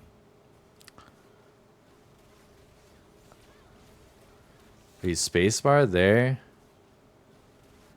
Oh, you spacebar to immune. So you like, I think spin cut would have been good enough, but like you didn't know if it was on you, so that's fine. This counter pattern is kind of annoying. It's kind of hard to see with Ari because you have a lot of numbers popping up, but she like raises her hands and then she like does the backstep, and it depends which backstep she's doing to like actually like know if she's gonna do counter after. Yeah, there's a diabolical turn. You see how she turned there? This pattern is fucking horrible. Like if she spams this off cooldown, then it's like a lot of DPS loss, especially for like a back attacker. Any back attacker that's not surge pretty much gets farmed by this pattern because like it's like you can't really DPS during it. Ari is like one of the only classes that can greed this. Yeah. Only worse is Medusa. I don't know if she can Medusa first pattern entering. I don't think I've seen that, but maybe it could happen. That one's kind of rare, so maybe it could happen. Dodge shoot always 180 in the blast? No, she targets a person and then turns towards them to blast. So the way she dashes is locked, but then she also turns towards the person where they're positioned after she finishes dashing, and then she locks onto them to do the explosion. Does that make sense? She can. We had it once. Oh, really? Okay. That's a good thing to note. That like people always atro when you enter phase 2 because you're guaranteed to have full buffs. So and like it's almost guaranteed to be a good pattern. There's not many bad patterns where you can't get your full burst off. But there are like a couple that you can't get burst off, which is like what he encountered there, which kind of sucks. But yeah, usually you want to atro at this part because you have full buff from your support, most likely. Yeah. It's not same person for both. No, it's not. It's a different person for each one. I think it can be the same person, but that depends if like you're like playing with less people. So actually no. I'm pretty sure it's like 99% of the time it's a different person. So there's at least 2 people. I think it'll target the 2 different people. I think, but I'm not really sure.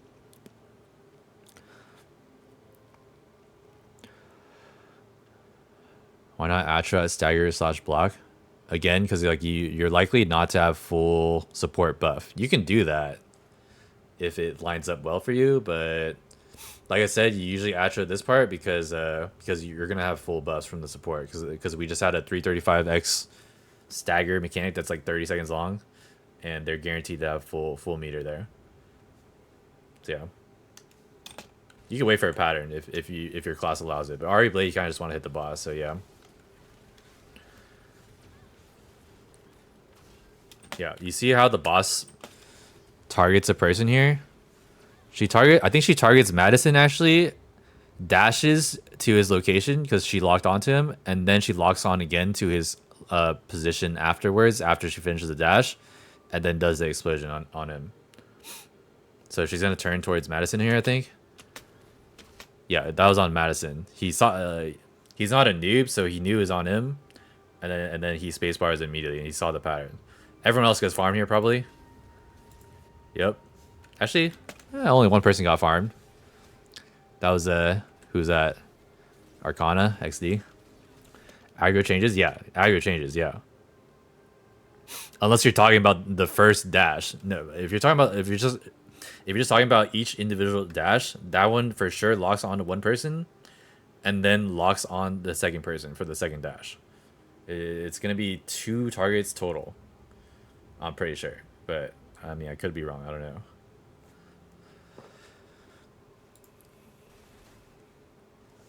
That one was on the bard there. Yeah, targeting Calansis, and then she does the 180, and then it does the explosion on Calansis right here.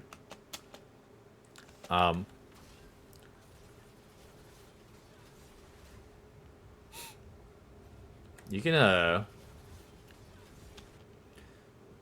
I don't know. Honestly, I don't really know how this works. It's kind of just like based off a feeling. But I would follow the boss closer here. I know you don't have push immune, but like,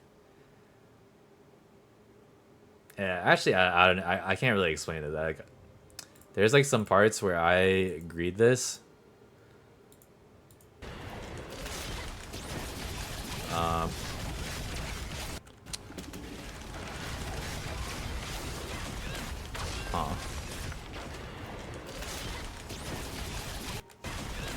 Yeah, I can't really explain it. I think you just have to see where she dashes and then react accordingly. So if she does a small dash like this, then you like use your spacebar or like push me. I use my turning slash here, and then spacebar, and then T to the back. So like, yeah, you kind of just have to react to like when she like finishes her dash and then turns. So I think that one was on me. Was it on me? Why is the quality so bad? What the hell? What? Why is my quality so bad? Yeah, that one was on me. And she turns towards me right here. And then does the explosion. So I turning slash. It actually doesn't even hit me. I spacebar and then a T to the back. I'm saying it's already off, bro. What do you want from me? Alright, we can do it, man. It's already off. But I mean, we can do it for an extended week, I suppose. Do this IRL, I'm good. Sub that too. Scared of followers that have no stand up, no push me in? Yeah. Yeah, you don't, I mean, you don't have to. It's fine. Alright. Insane how much of a debuff playing with screen shake is. Don't know how you do it. It's not a debuff, it's a buff.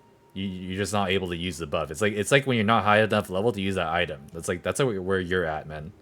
Until you get to that level, it's like, you know what I mean? Like, does that make sense, guys? Like, until you get to that level, you won't be able to optimize using it.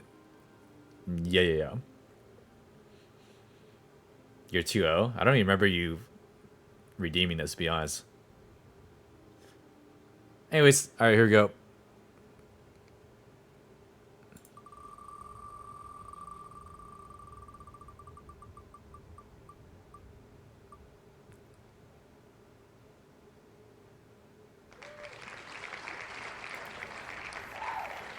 Everyone say goodbye to Sid. Later, nerd. NT, brother. NT. What's your last words, bro? What's your last word, Sin? Did he say anything? 07? Any last words? Screen shakes. Yeah, you're getting a. I'll fuck it. I'll extend the ban. What is it? Slash timeout X Sinsu. We'll do 86 500. Another 100 seconds on top of that, bro. Yep, later, man.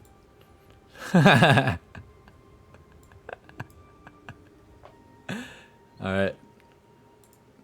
This guy's just like delaying the fucking learning session here, man, for no reason. Remove timeout. You can't use it for that, man. You can't use that, bro. It doesn't work like that. I'll reject. Did I get a song? I don't think I played Juno's song request. W Clem. I rejected it. He gets his points back. It says timeout. Okay, I meant like a. You're bro. You can't just use. Okay, maybe I'll add it for like 200k. 200k points, maybe. I like 25k is too cheap. That's just like obviously you guys are just like far. You guys are just fucking dick rat each other and fucking. You know what I mean? Like you guys are dick rat each other and like unban each other when someone goes for it. It's like no point, man. It has to be at least equal cost. You know. I mean, I gave you back your points, so.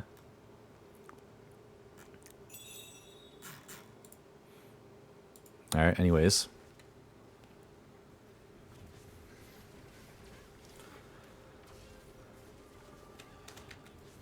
So this is a situation where if you had turning slash, again, it's like minor. If you had, like you don't have turning slash because you just surge and you already used 2 stacks of twin shadow, you can actually turning slash here, or sorry, twin shadow to the back here. You don't have to use like your spin cut, and you'll probably land a back tag if you do that. I can show you.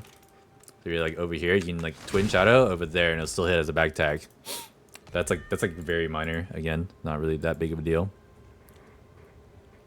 Chaos Gate. I'll do it next hour. Nothing wrong with dick riding each other. What?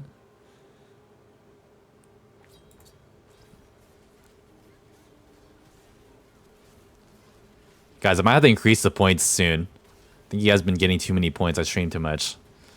Kind of down to increase the point value there. That's a whambly only thing. So this pattern actually, it's I don't know if you see Ezreal in this gate, but this pattern ideally you treat it the same way as Ezreal, like every non-back attacker is at the front, and all the back attackers on the back. But it's kind of hard to do because you drop off puddles, so everyone's like everywhere. So not like the.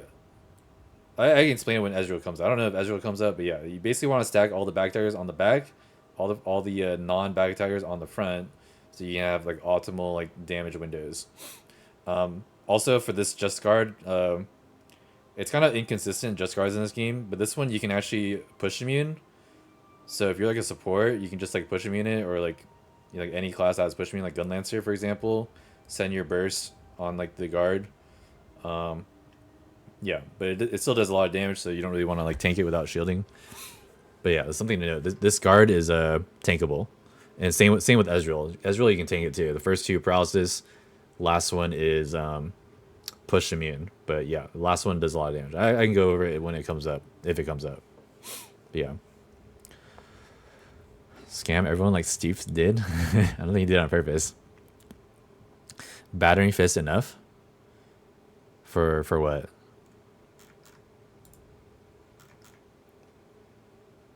For what, sir?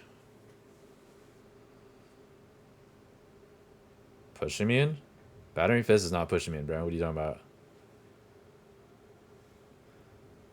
Oh, no. Okay, sorry. On this pattern, it's all push immune. This is all push immune. The Ezreal pattern, the first 2 are paralysis. The last one is push immune. Yeah. Or you can just guard it. Guard counts as a... I mean, it's not push immune, but like it counts as you guarding it. But yeah, this one's different. This is just all push immune here.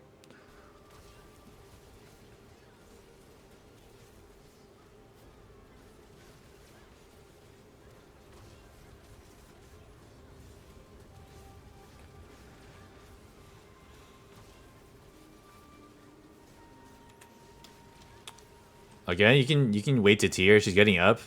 It's like small, but like getting T back attack is pretty big damage. So I would definitely always try to back attack it if you can, especially because it's a movement skill. And what you can do is you can like I said, you can spin cut to the side and then turn slash to the back. Like everyone's on the back here, so like boss is like guaranteed the turn here. So you can hold off on your T here, and then wait to see like what the boss can do because you're waiting anyways for the attorney slash and earth cleaver. So then now you want to like, you should have maelstrom first, but I mean it doesn't matter. Maelstrom and then spin cut over here and then T. But yeah, I mean, kind of nitpicky, but it will increase your damage and you look cool. Like I said, you will look cool, and it does look sick. But instead, you don't look cool, so it's all good.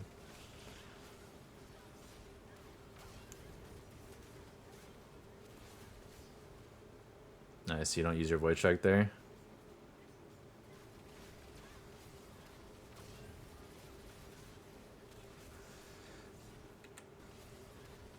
You definitely want to maelstrom before you T, because I mean not definitely, but like you should. You don't run raid captain, so it doesn't really matter, but you do generate more meter. T actually generates a lot of meter, so ideally you do have it in your maelstrom window. It's like a half a bar maybe. Let me do it again.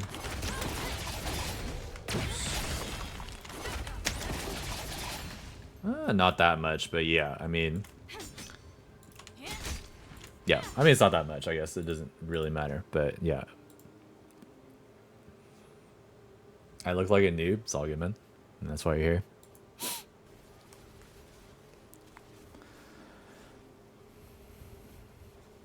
Oh, yeah, I saw that, and I was hoping that he would get hit. If he got hit here, it could have been good. But, unfortunately, he didn't do it. That's crazy.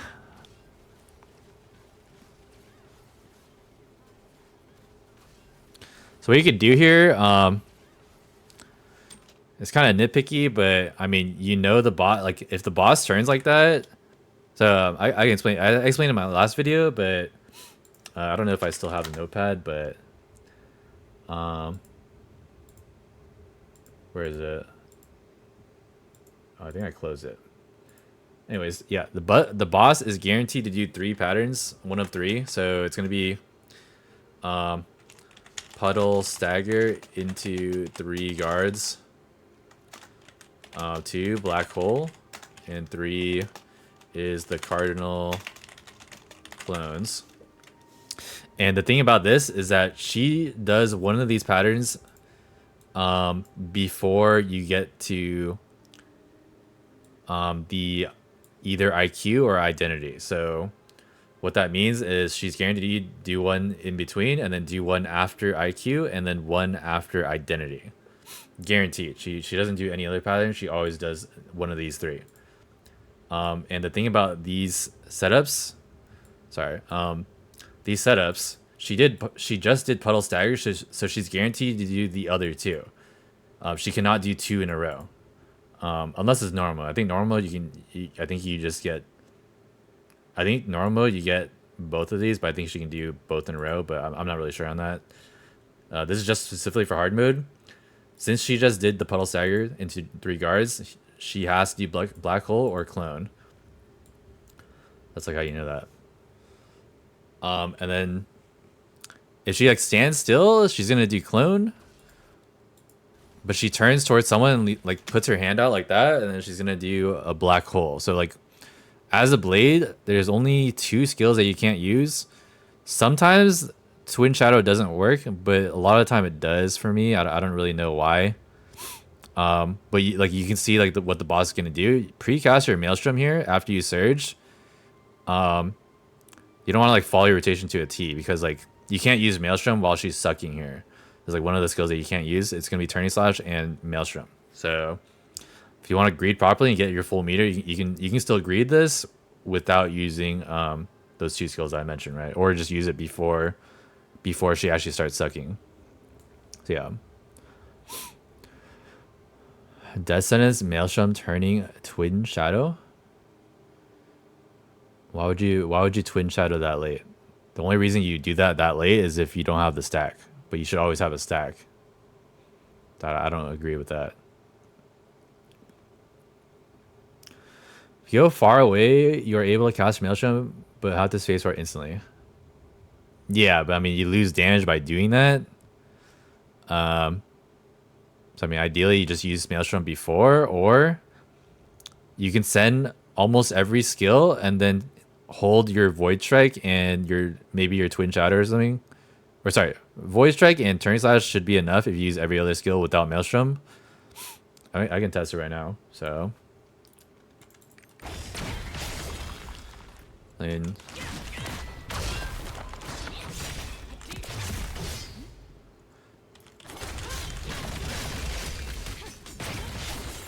it's like just shy, but like I mean you can fix that with like spin cut and all that, or if you have T, then you also T.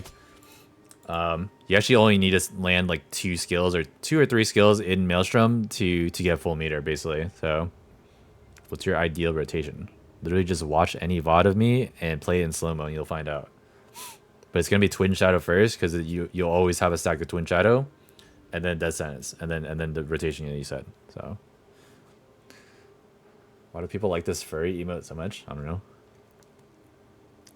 Tag speed based skills have to incorporate some sort of movement. If your tag speed is low, then there's moments your character isn't actually moving. Suppose.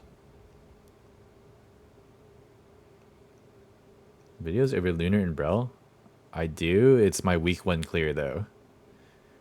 You can also maybe go back to my VODs and find it. I don't really know when I ran it, but yeah. There is one posted on YouTube, but it's like me being newbie because I don't really know the patterns that well. Don't be mean to him. He wants to learn. I hate when people ask me for the RE rotation. Why do you ask me for RE rotation? You literally watch any video, play it in slow-mo, follow along, and you'll learn the rotation. There's nothing special about the rotation, man. I mean, like if you're asking for rotation, it's just like, I mean, you could have done some basic research and like learned it yourself. You know what I mean? No command on your screen. Even if there's a command on my screen, they still ask. So, yeah. And there actually is a rotation. Also, this like I didn't know this until I looked at it recently, but Sprint actually fucked up this rotation. The T is supposed to be over here, and it wasn't different before the fucking bracelet. So I don't want to hear that. It was literally the same rotation. But the T is supposed to be over here. I don't know. Sprint was smoking some shit over there. It's all good though. But yeah, just switch the T after Maelstrom, and then that's your rotation. Yep, there you go, man. But either way, just watch a fucking video and you'll learn the rotation. And like I said, like Ari, there's a lot of things that you can do that you don't have to follow rotations. Like let's say like send a surge. See, I only have my Earth Cleaver up there, so I use Earth Cleaver. And then like yeah, and then let's say you're not hitting the boss, and then you go out, and you Earth Cleaver back in, turns loud, and then you know what I mean, right? So you don't have to follow it to the T. It's RE Blade, hit master class, do whatever you want. There's a lot of things you can do. Like, you know what I mean, right?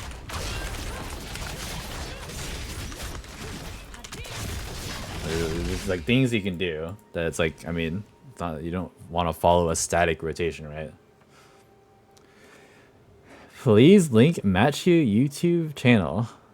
It's I mean, I'm assuming you're on mobile, but if you're not on mobile, you just scroll down and it's right there. Or you can do that if you're serious. Yeah, there you go, man. Smash button. Repeat rotation. That'll go. Your take on announcement buzzing? I think it's good. I think it's good. A lot of the normies can't buzz anymore, which is fine. I don't think it's a bad thing, especially with how tier 4 is. You just fucking go in and you kill the boss. You don't even have to do anything. This is just a reclear with some extra gold.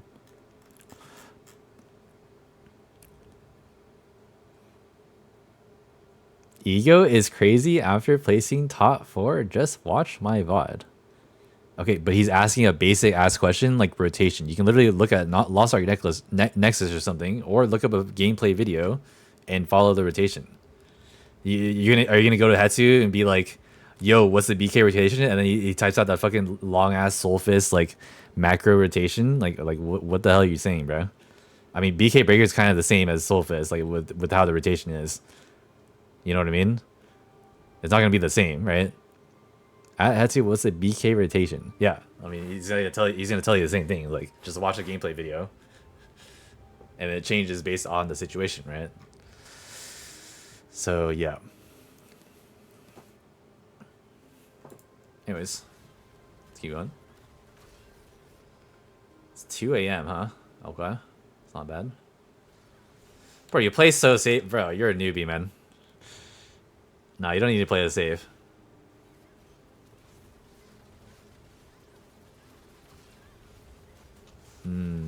It's all good. I guess you're worried about not having Maelstrom up here. That's why I said you should have Maelstrom earlier. Yeah, also you missed your Twin Shadow here, which is like also kind of seals in like your fate. Yeah, I guess it's fine to wait because like you already missed some skills and you're cooked. I mean, you keep using your second turnings, your Twin Shadow here, when you have other skills up. So like, optimally, you don't want to use your Twin Shadow if you have other skills up. Like if you're like low engaged, you want to use your Death Sentence and your T, and then Surge, because then that's enough, right? Nexus still says Breaking Moon is higher damage. Oh, well, if that's what it says, then yeah, just watch my video. Don't listen to Nexus. Yep. Streamer doesn't like answering. I answer questions. I just don't like answering the basic ass question where you can literally learn from just watching any video. You know, it just shows that you didn't do any research, basically. Like if I don't know Wild Soul class, what am I gonna do? Am I gonna fucking like ask chat like what the rotation is? I mean, I could. I mean, that's kind of what I did for Arcana. That's because I was lazy. But that's like I also watched the video and then I didn't know it. Because there's a lot of things on Arcana. That's Arcana. Like this is RE Blade. It's not. You have 8 skills and a Surge. There's not really anything that you. There's not really anything that's changing there. You know what I mean? So. I mean, Arcana is different depending on the situation. I mean, all classes are different, but Arcana is just like one of those classes. Like, I mean, you need some guidance a little bit. But like for Wild Soul, I think Wild Soul would probably just be like, I mean, I'm just gonna watch a video and then like. Slowly learn the rotation. Maybe like chat tells me like what I can do differently, and that's about it. But yeah, balance immunities next balance patch. Like paralysis, hopefully. I mean, like some classes like Arcana and War Dancer don't really have any paralysis. That'd be ideal.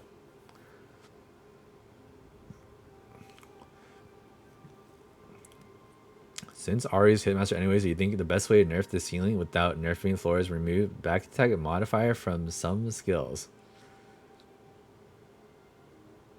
I mean, that wouldn't be ideal. That would just make it not fun.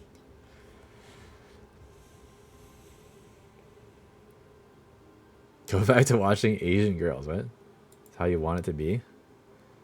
Yeah. Well, you want to... It's always turning slash before Earth Cleaver. Always. But you could change it depending on if you're like far from the boss or something. But like yeah, I mean that's like that depends on the situation, right? But generally speaking, the boss Trixion, you always turn slash before because it comes up faster, or it's a shorter cooldown. How else do they nerf the ceiling? Ceiling only?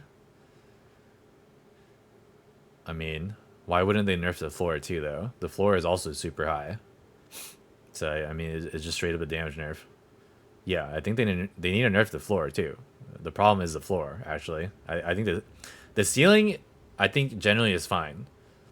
Like Surge, I think people said it was OP, but like no one can really replicate it. RE, like anyone, like my fucking grandmother can fucking pick up RE and like fucking top damage and a gap Asun, you know. So like, that's just like the class difference there, you know. It's just like Like if you see a surge person like gapping everyone, like it's broken. Like people don't really like. People say it's broken, but they also like acknowledge that it requires skill, right? Sorry, I didn't mean that. I didn't mean that, Nick Druid. Sorry. I was just pulling up an example, you know.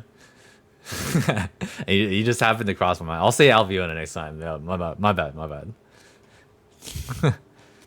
High floor is a bigger problem than 5 players doing insane damage. Yeah, I mean, I actually do agree with that. I think Surge was fine. They did end up nerfing it, and it was still insane, which is fine.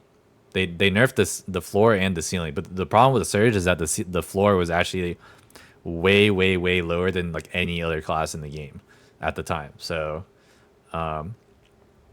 they could have done a better job nerfing it like at the top end instead of like nerfing the floor also. But I mean that's like a different story. Yeah. Nah, Matt, you're pissing me off. Don't piss me off, bro. Knocked 12 times in my last run and pulled up with 220 mil. Class is busted. Bro, you're full books, man. If you're not doing 220, you're I mean, I don't know, something's wrong, man. I'm the Blade from On UM. I'm a screen shake enjoyer now. Thanks, Matt. No problem, man. Hope you enjoy, bro. Do more damage. Don't shame the screen shake users. Yep.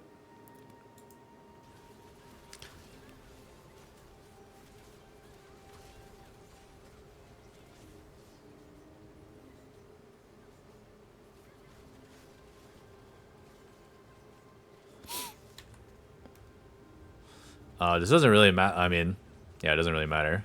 But I was gonna say you could have got full gauge there. It would have mattered. Okay, I'll tell you a situation where it does matter to get full gauge. So what you can do here, if you get full gauge here, you can actually surge. And then you'll get your T, like let's say your T skill is at you just used it, and you can get your T skill cooldown, and you'll be able to use it on your next rotation, and then you also get your maelstrom. You did use second maelstrom here.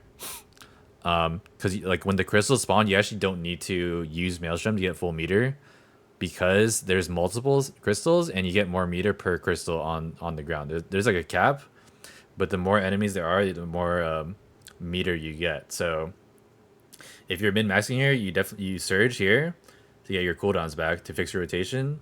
And like let's say your T is on cooldown, you also get that back. Send all your skills and you'll get full meter for the boss, and then you'll be able to T and then like Atro or whatever. Like maybe okay, not Atro, but like you can T surge, and then get your cooldown on T again, and you'll be fixing your maelstrom rotation at the same time by doing that. I don't know if that made sense, but yeah. Fake Viet? What? Who, me? Screen shake on Sorg or BK? Sorg has like, I feel like Sorg doesn't really have that many skills. Okay, if you rhyme arrow, does it screen shake with every hit with rhyme arrow? I actually don't know how that works. I have no clue. Yes, you? What? Who do you think you're talking to, Angie? Do you even speak Vietnamese too? Or either? Like, I don't even know if you speak Vietnamese, man.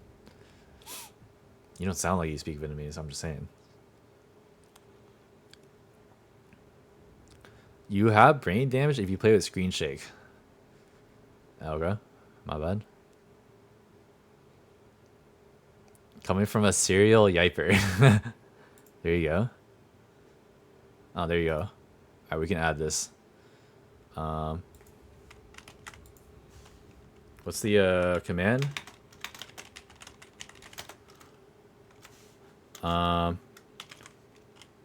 Edit com rotation. Should I even put the surge rotation anymore, guys? Yeah, might as well, fuck it. In case we go back at some point. There we go. Guess I have brain damage. It's okay, man. He didn't mean it. Screen shake slider? That actually would be good.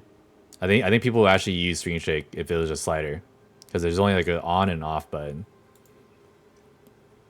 But I mean, if you want maximum damage, you definitely you put the slider at max if you're smart. You want to do damage, so it is what it is.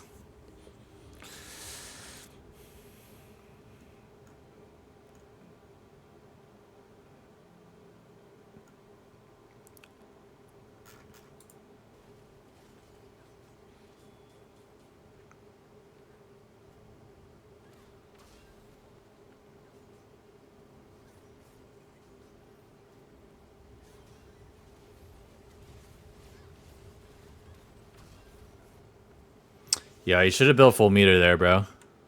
So what's gonna happen? You didn't build any meter actually.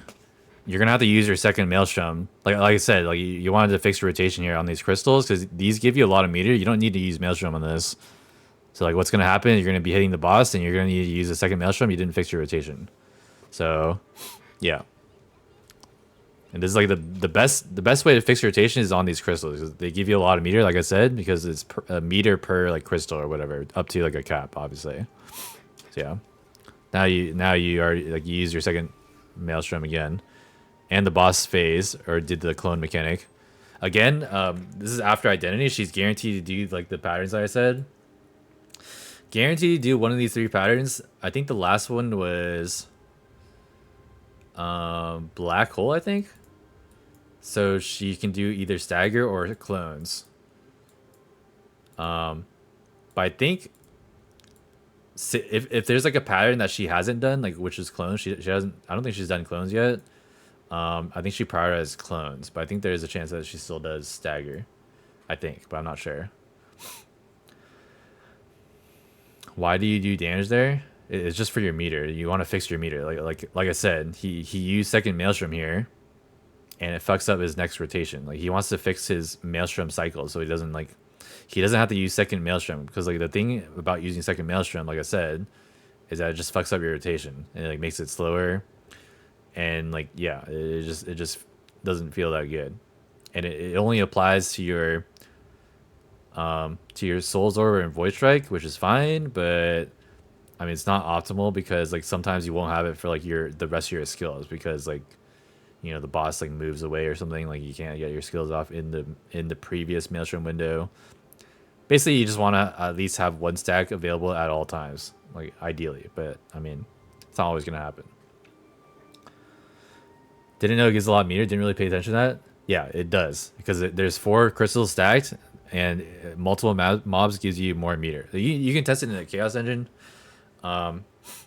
Basically, if you Soul's Orb Void Strike in Chaos Engine, you're pretty much guaranteed full meter if you're like hitting multiple targets. And same thing here. With Maelstrom, but without Maelstrom, you're gonna have to use a bit more skills than that to get meter, basically. Thought you were full previously. He was full. Okay, I'll show it again. So he is full here, right? But like I said, he surges because he doesn't have a stack here, and it just reduces the cooldown of the current stack. So he had 5 seconds left, and then goes down to 1 second, and then now he's at 1 stack. But he just surged, so he doesn't get that stack back. This is like a problem that like a lot of RE blades make, or like a mistake, that they surge when they don't have the stack. But he could have fixed this earlier if he just surged here and built meter again, without the maelstrom, and then he would have been able to hit the boss with the surge, and then he would have been able to maelstrom for the next rotation. Does that make sense? So yeah, Nineveh more DPS? No, Azena is more DPS, but people Nineveh here to be safe. I think they were playing safe, so they just Nineveh. I mean, most people Nineveh here. In a pug, I would always Nineveh here. Like a lot of pugs like hold their skills, or like I don't know, they like AFK, they like kind of like I don't know, they just do whatever. I would just always Nineveh this if you're a raid leader.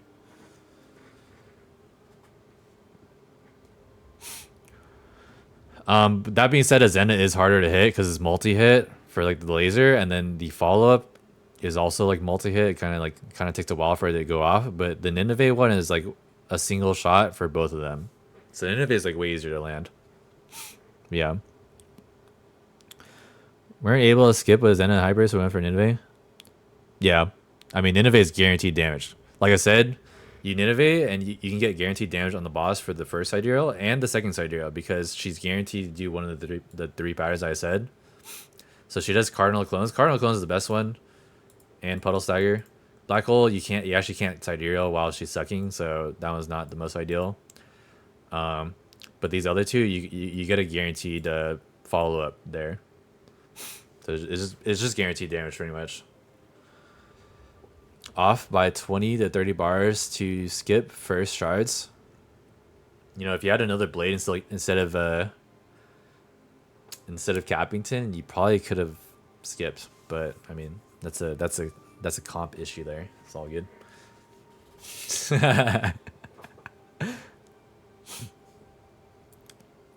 Yeah, actually, if you guys had darks, you guys probably could have skipped. But I mean, it's still hard. Screw played so safe for the win when they don't even need the books. It would have been more fun if they actually tried to speedrun. Yeah, I mean, they wanted to win more than put on a show, I guess. But I mean, I think it's just like a raid design problem. Cause I mean, it's not a raid design problem. It's just not meant to be like. It's just like not really content. It's not really anything you can wipe to, besides like the most obvious stuff that people like forget or whatever. But yeah, it's just like a bad raid to like do a speed run, especially with 2 gates and then like 7 teams. It's just like too much. But yeah, I mean, it's fine. Don't need the books. I already have disrespect engraving max.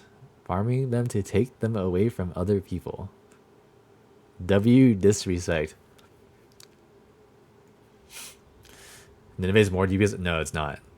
It feels that way because like Azena is more likely to miss, and you probably miss the follow-up. That's what happens. Funny you say that when 6 people in our group are dead ass poor in game with close to no books. Don't they have a? Actually, I know Teller is fucking poor as fuck. This guy didn't even have full 8. He plays 5 Arcanas and doesn't even have a full set of 8s. What the hell is that? Where the hell is this guy's money going? Is he playing the game? I don't think he's playing the game. I think nothing like, even if you don't bust, you definitely would have a full set of 8s by now. There's just no way. By playing 5 Arcanas, I mean, that guy's just like not spending gold or something. I don't know. He's selling gold? Oh. Well, if he's selling gold, then, I mean, that would make sense, I suppose.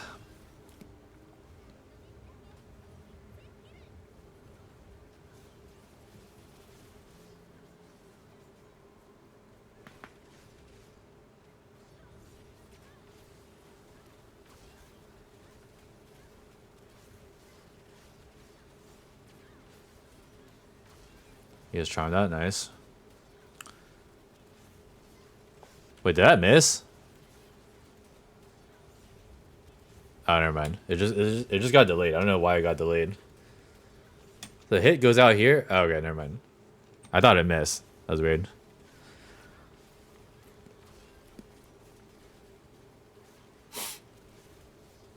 Oh, that was nice. Okay, this is what I'm talking about. So he souls orbers. And since he's hugging the boss, he actually gets the second hit here while dodging the mechanic. So this is a proper use of Souls Orber in like the right scenario. Souls Orber's out to like dodge the thing. He doesn't even use Spacebar, which is good. Now you can use Spacebar here. Or what I like to do, I guess if it was on you, it would have been bad, but like what I like to do, I actually like hold my surge here. And then wait for the boss to like target someone, and then follow the boss, and then surge to the back. But you get lucky with the targeting here. I think it targets the person right here, and then you go to the back over here. But yeah, I like if you have your surge at this time, I would just hold your surge and then tank the explosion with the surge, but while also going to the back. That's like what I do. I don't know if I do it here, but.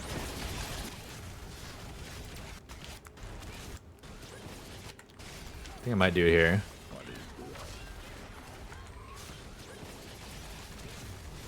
Yeah, I do it here. It's not the best example, but yeah, I use the surge to get to the back while also tanking the explosion with the push him in. Yeah, I mean, you kind of know what I mean. Selling gold for rent in his mom's basement. What? Hello, Nick. Want to trade gold in Matte Valley for your code and get +1 engraving? I'm pretty sure you actually can't. They said you can only use 1 code per account, supposedly. Yeah, I don't even think you can do that. Do the exchange live on stream. What? I'm pretty sure you can only use 1 code per account if it's the same code. But I think you can actually. I think you could potentially use the winner one and the participant one. But I don't know about using double winner ones. I feel like that's like shouldn't be allowed. But I don't know. I could be wrong. Test that quickly. Cappy, send me your code.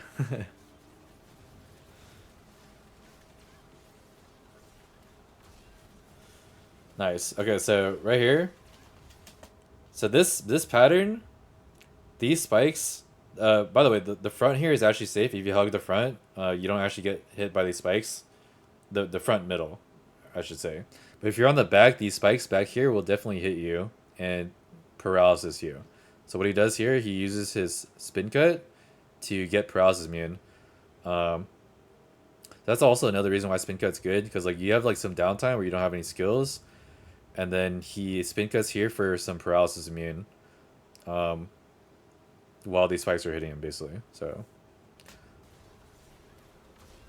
he spin cuts, and then he gets hit, and then see how he took damage there, and then now he can continue his rotation.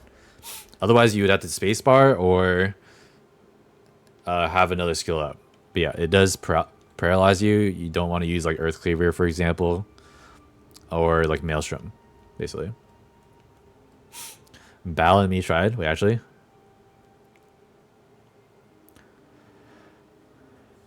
Just do my last 4 gems on Blade as 7s, or is Twin Shadow damage worth buying an 8 or something? Expect me in game. Any arcade, just put 7s. Sure.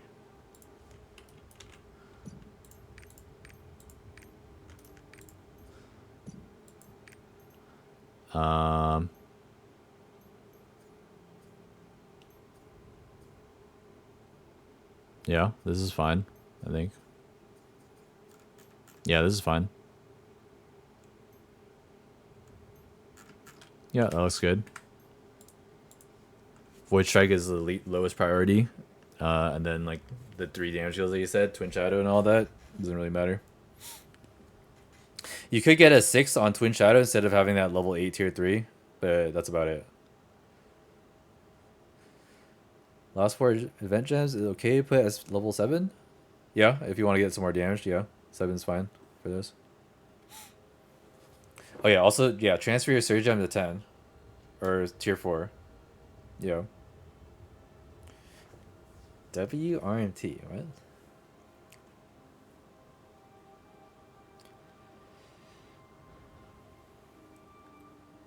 Do you still think 3 out of 3 Limit Break is better than Keen Sense with crit damage pants, Keen Blunt, and Bracelet crit damage line? If you have a crit sin, yeah. If you don't have a crit sin, you can make an argument. I don't know if it's actually better. I have no clue. It probably is better though, with no adrenaline and no crit sin. Yeah, ideally you don't even run Keen Blunt in that scenario, and you just run Red Captain Curse Doll. I think that's just better. If you have no crits in, I think you just run Ray Captain Curse Doll. But if you can't because you're stoned, then that's totally fine. Then you can run like Keen Sense level 1, sure.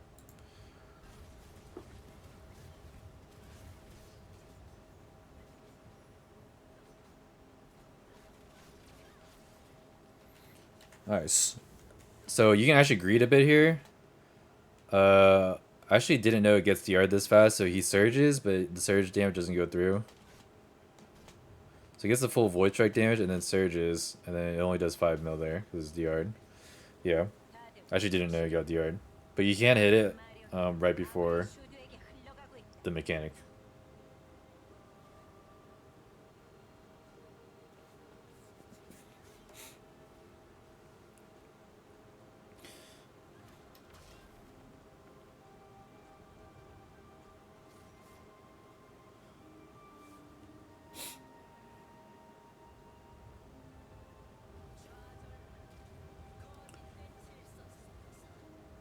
Same as full meter mechanic. TP is mid, isn't DR for 1.5. Yeah, I can go back. I actually didn't say that.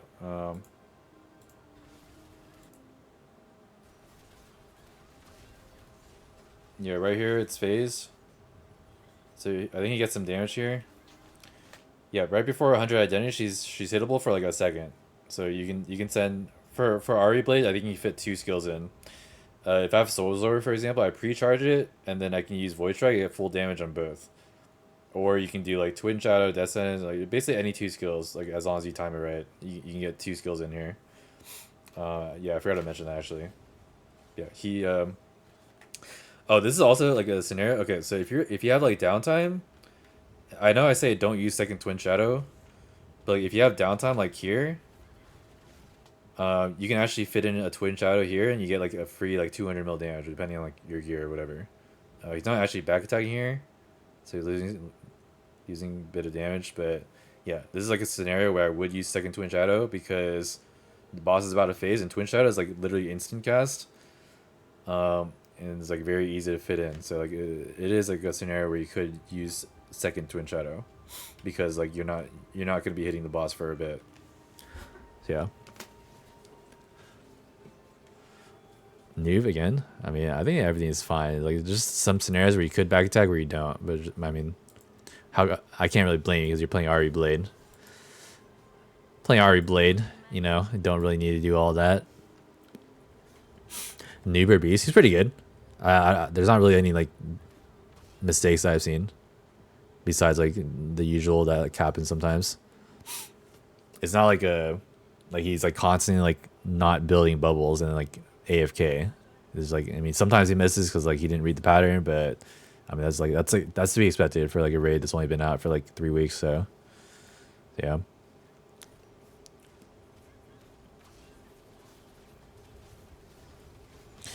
UT, I do the same thing at T for stagger. Well, I didn't mean to tease for stagger, but you could save your T here and just wait until like, wait until the boss is undr'd basically, and then you can send your T for damage. T like again, T does a lot of fucking damage. It does. So you use it every other rotation, and it's almost the same damage as Surge, like in your breakdown. So what that means is, it does like per cast, it does almost double of Surge damage. So like, I mean, I can go to my breakdown real quick and show you. So yeah, T average per cast is 850. I mean, it's not gonna be like 1-to-1, but yeah, 850 mil. Like it's like maybe 75% more or something like that. And this is 530 mil. I guess it would be higher if you back attack every single one, but you're not. But yeah, it is like almost like double damage. So you do want to like use the T for damage there, not for stagger. But yeah. Saw some Blade lose Adren and elixir stacks during memory just walking. I don't know if it's you or Madisson. It's kind of hard to keep adrenaline stacks, especially as RE Blade. Because you don't really want to use skills without hitting the boss because you want to generate meter. So it's like I would rather drop adren stacks than use like 1 or 2 skills to potentially keep adrenaline. If like I need the skills to like build full meter basically. Yeah. Or I just forget about it. I mean, like not everyone's like perfect, but yeah. Or you just forget about it. But yeah, I mean, RE Blade is like one of those classes like kind of hard to like keep adrenaline stacks on if you're not hitting something. So it's not something that I would like really think about too much if like you're not gonna be hitting the boss for a bit. But for the memory, it's kind of like short, I guess. So it's not like that big of a deal. You could definitely keep adrenaline stacks there. But yeah, sometimes you just forget.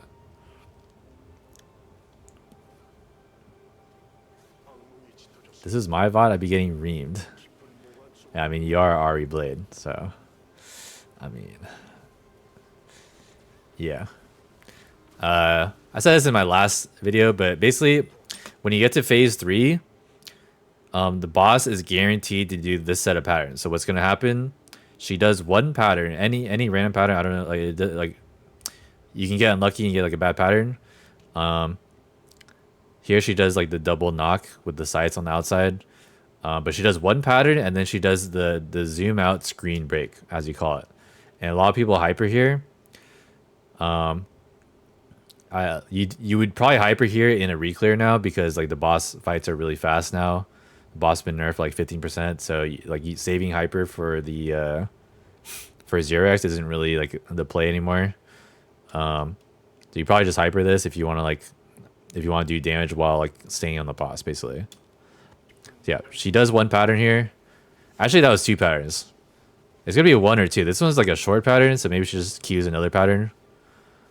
And then now she's guaranteed to do the screen break. So she does screen break here. And you guys get lucky with the positioning. And you hyper there, which is fine. So what you could do here?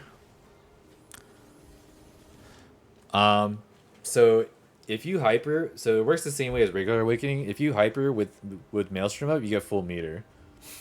But if you don't hyper with like, it doesn't change the damage or anything, like, or the attack speed. But it does give you full meter if you hyper with Maelstrom. It's not really a big deal. But you might as well, like, so you don't have to like send your skills to like you rather just T and surge here to like do more damage, and then you just start cycling again. And since you didn't use your Soul Absorber and Void Strike, you can just use it instantly on the next rotation and then surge again pretty fast. So it's not that big of a deal, but yeah, that's something you could do.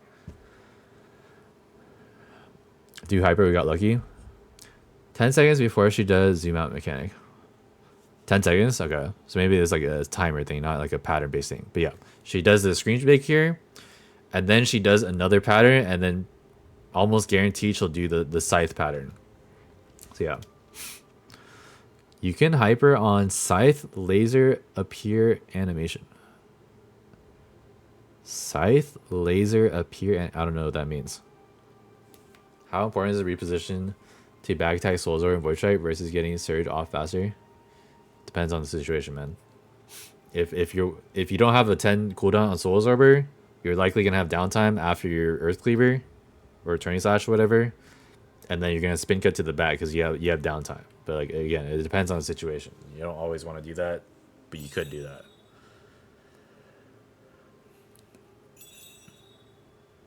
You hit before you come out of cutscene.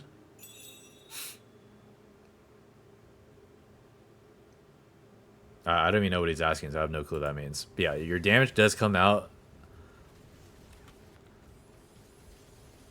Actually, not all of it, but like some of it comes out in your hyper. I think now you're out of. Yeah, now you're out of, like, the first hit there does some damage, like while you're in cutscene, and then you have these follow-ups that do damage. The left, right, guillotine, guard, some classes precast hyper there. I would not do that because like you're pretty much guaranteed to not have T there. So basically the support is gonna T here because there's like a long mechanic. The support's gonna T here, so you're gonna have T here, and then she does the sights, and then she's gonna do the just guard in the middle. And I think by that time your support is likely to have T again, so you can also just hyper on the just guard in the middle here, or you just wait until after. I mean, not really like a big deal as long as you like send it in like a proper window.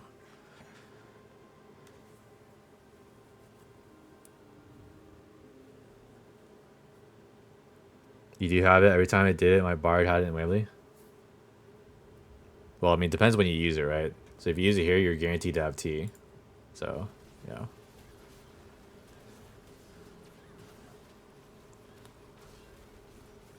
That was on you. I think you saw that was on you, which is good. You repositioned to go towards middle instead of just spinning it. Also, I mean, you guys are playing safe, but like this pattern is a greed pattern. So I explained this in my last video, but basically how this works is that you can she actually sits here, and you can like the counter window is like 2 seconds long. So what you can do here is you can actually just wait here the whole time and wait to counter, because it'll extend the pattern. She'll continue spinning, and you can free DPS as long as like no one's outside, and then you can counter at the very end, and then you get like an extra like 1.5 to 2 second DPS window here. But no one in a pug is ever gonna do that. But if you're in a static, you can tell your static to like not counter, or like wait to counter, and then you can send the DPS pattern. But it's like kind of min-max, doesn't really matter that much. But yeah, there's a comment to not counter, but someone did. Yeah, I mean, in your situation, I mean, it doesn't matter. You guys are just going for the clear. So I mean, safer way is to counter. So I mean, it's not like a bad idea. Yeah.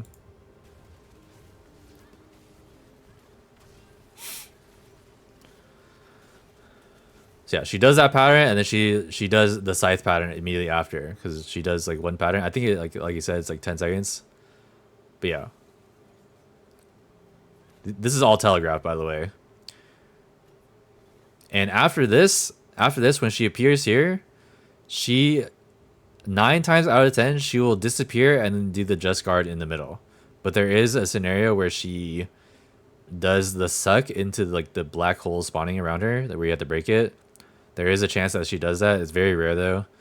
I think that happens when you push the boss fast, but I'm not really sure when that happens. But it does happen. So I don't know if she does it here. No, she does the guard. So this she will almost always teleport in the middle here and then do the just guard after that pattern. So yeah. It's over. What is this? What? Wait, did you actually get banned? What? I mean, wait, this is only like a day, right? This is 218? That's today. Someone was faster than you, buddy. Wait, what?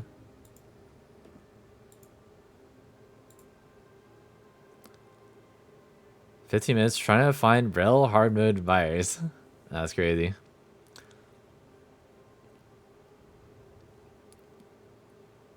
No harm in failing a counter. She does nothing if no one counters it. No, she just continues spinning.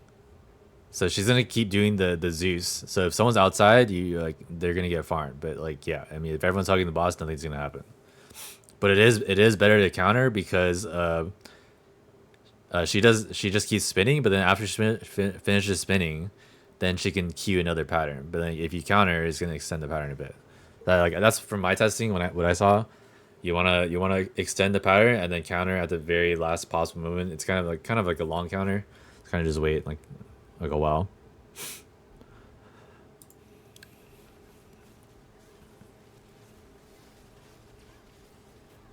Oh, nice! You greed the Surger. I was gonna say you probably don't greed the Surger, but you do. Which is good. This is the pattern I was talking about. So this pattern.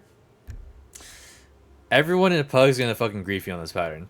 But if you're in a static, you can make some changes and hopefully your static listens to you. Like how my static listened to me.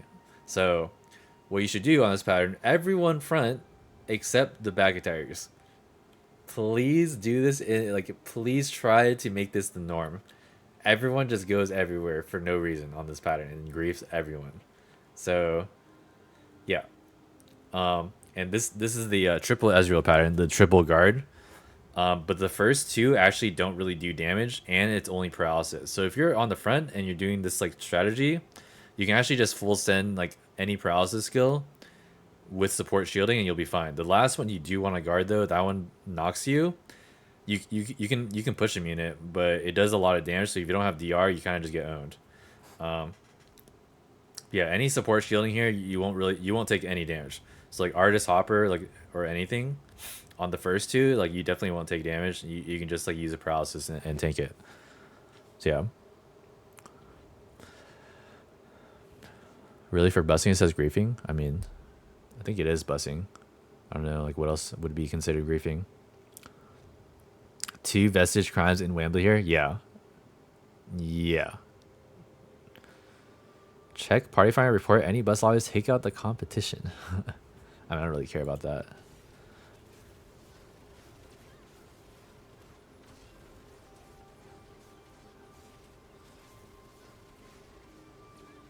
Yeah, you actually don't need a spacebar there. So you thought this is a push immune. This is actually paralysis. So you use spacebar. This is the first two are paralysis. So you can just surge here. Also, I mean, you have surge. You could just surge. But yeah, I mean, if you didn't have surge, then I mean, any paralysis skill would have worked here. But the last one, you do want to push immune. Oh, you guys get unlucky with the aggro here. Yeah, it's unlucky, but yeah. This pattern, she spawns like these lines, and then she spawns like the clones over here. So these lines indicate that she's gonna teleport. So as a blade, you can finish casting a skill because her hitbox kind of lingers here. So like any soul, if you're using like Soul Absorber, you can just like finish casting it and then wait until she teleports, and then Void Strike and then Surge, like where she appears. So like this is kind of hard to see, but like when you see like these clones and like the lines, then you know she's gonna teleport. So you want to like hold your skills. And I also didn't know this from the last video, but you see how where the clones spawn, these balls would collapse on the clone, where the clones were. So it's gonna collapse like over here, and I think one was up here. I don't really remember, but yeah, we can play it. So yeah, you see where they collapse? They collapse right here, like I said. Except this one, that was wrong, but they collapse where the clones were. It's kind of hard to see in the moment, but yeah, that's how that works. These balls are also only paralysis, so you don't really have to worry about them. Yeah. This is another pattern. She does the double swipe, and then she spawns these balls, and then she's guaranteed to do a pattern here. A lot of people actually don't know this pattern, so I'm here to explain it.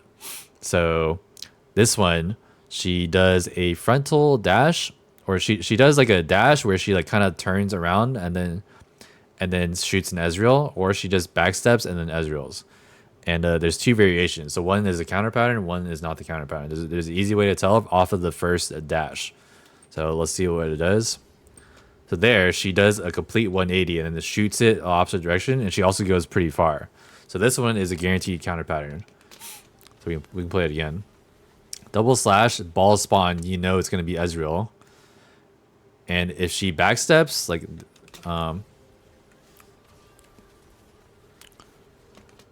So yeah. So what, like if it wasn't counter, she's gonna backstep slightly like over here and then shoot the Ezreal the same way that she's looking over here. But if it's Ezreal, if it's counter, which is what's gonna happen here, she's gonna turn like on a player or whatever, like on anyone, and then teleport behind them, and then shoot an Ezreal. So she's gonna go this way and then shoot an Ezreal this way. And she's going pretty far too. So this is a guaranteed counter pattern. Yeah, literally no one knew this that I watched, and everyone got farmed except my team because I told them. But yeah, I don't know if Madisson knows this, but yeah. I need Brel Harmon next reset from experienced teacher with some friends. Can you help me? I could potentially help you, man. You can send a message to me on Discord. Yep, it's the same as my Twitch, man. Could potentially help you. I'm on NUS, by the way. Yeah. Well played, Whambly. From what I saw, you were a machine. Thanks, man. Oh, you're farmed. Yeah. So Madisson also doesn't know this, so I'm here to explain to you.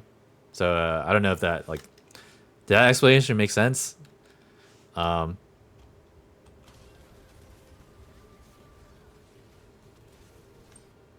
I don't know if you're still here, but yeah, she does like the backstep, or like the forward step into the 180 Ezreal, and then she's also far, which is a counter.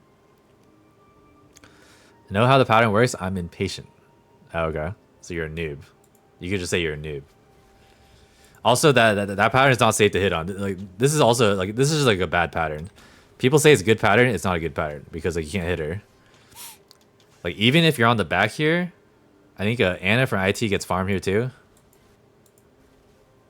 Oh, actually he doesn't. But yeah, even if you're on the back, the Ezreal still hits you. So like you're on the side, you definitely get hit because XD, the boss hitbox is stupid. Also, the Ezreal is kind of delayed. So basically the hit doesn't come until like it's like already out from the boss. Like you're not even hit here. Like you're hit now when it's like all the way over here. It's kind of delayed. It's kind of stupid. But yeah, I can show you. Where is it?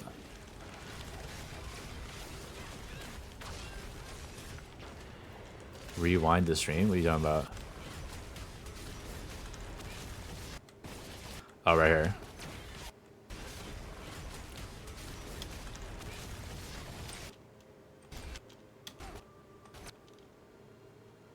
Actually, it hits me when it gets me. So I was gonna say it's like the same as this one, but yeah.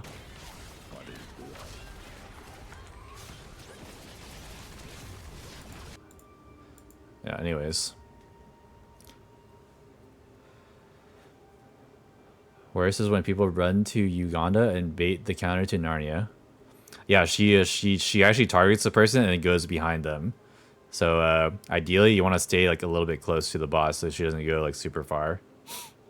YouTube I'm gonna put this on YouTube, yeah. I'm not gonna edit it again because I'm lazy, but I will put timestamps. I did a lot of yapping already, so yeah. How do you dodge lasers with health pot debuff?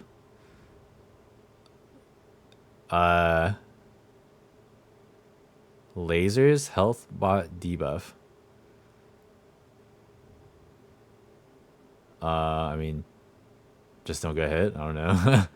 unless you're talking about like how to dodge it completely. You just like, I like if you're talking about screen break, I just like come to the conclusion to not dodge it. I just like tank it and then hit the boss. Like the pot cooldown is only 20 seconds. It's not really that big of a deal. As long as you potion before you get hit. If you potion before you get hit, you have support shielding, you don't have to worry about it. But if you don't have support shielding, then you definitely don't want to tank it because you'll just be at like half HP or something, and you can't pot. So, but the first screen big is almost. You should always greet the first screen big, and the reason being is because she's guaranteed to do the scythe pattern, like I said. So this first screen shake or screen break, you should greet it. Well, if your support DRs you, because she's guaranteed to do the scythe pattern after. She does a pattern here, and then yeah, Zeus into the scythes. So you're guaranteed to have your pot cooldown back up. Like you won't have the debuff after this mechanic, pretty much. So yeah.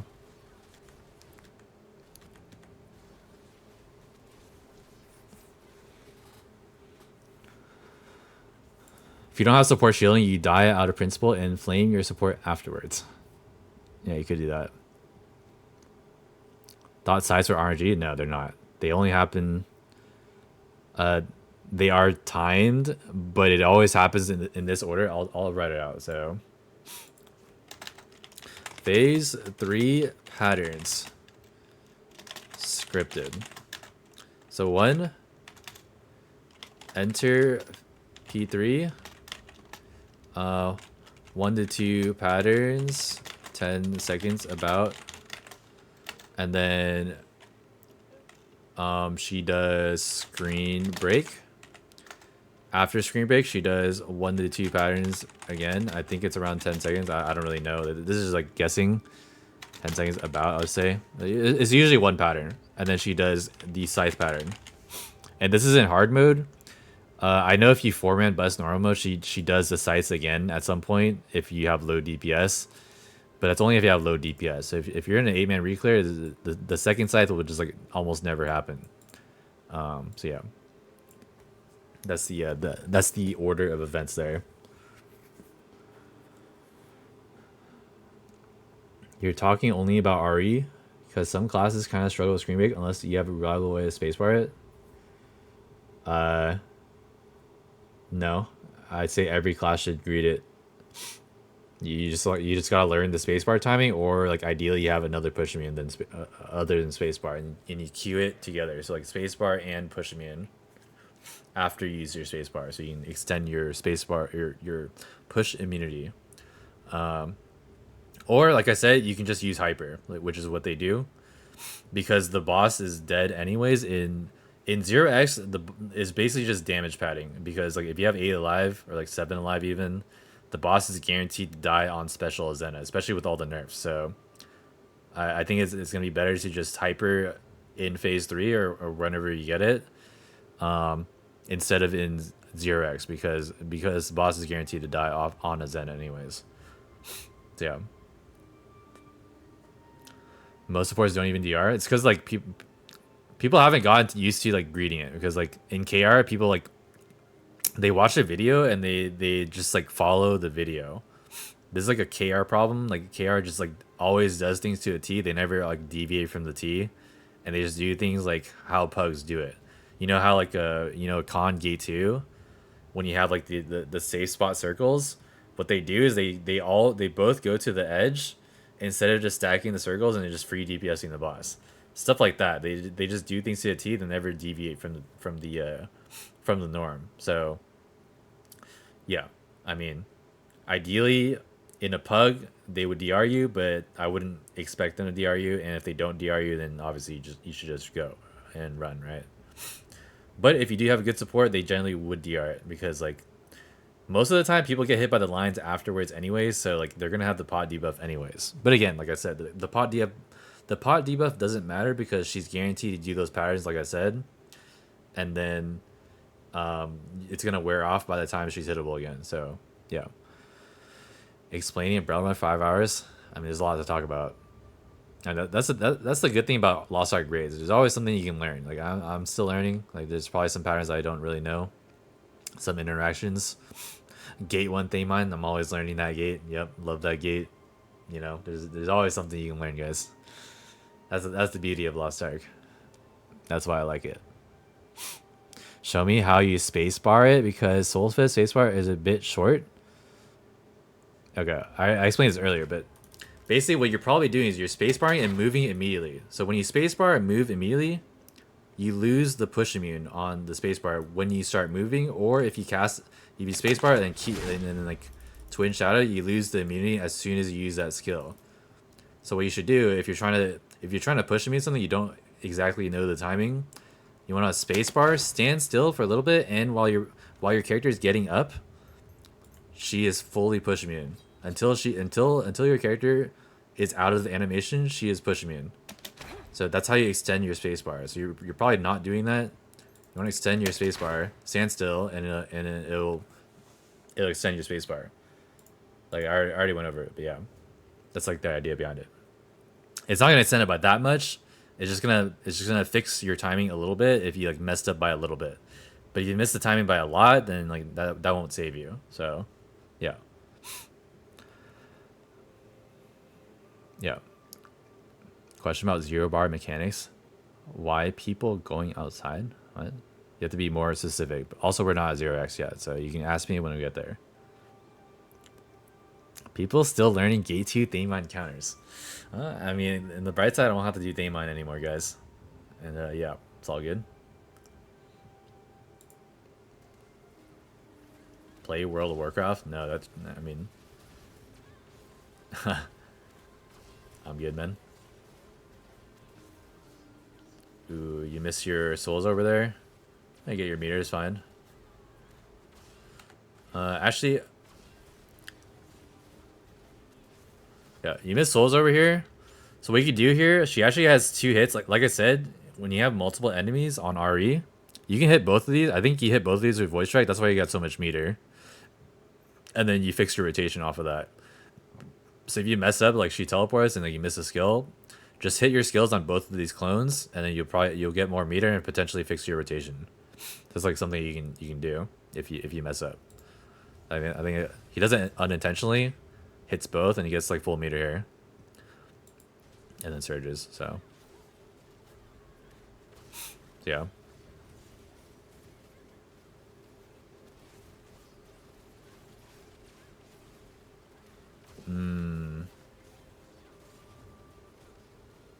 I mean, like, it's not really a big deal, but I mean, like, you're pretty much just full hitmaster here. That was kind of unlucky. She turns there. I mean, it's not really unlucky because like she targets a person and then she has, like, she targets someone else generally. I think it's I think it's actually like she has a chance to target the same person on this for this pattern, I think, but I'm not really sure on that. But you should expect her to turn after the first knock because everyone's gonna be like on her side or like on her back. It's like you could have held T here a bit, but yeah, I mean that's like nitpicky. And then yeah, you're kind of like walking all over the place.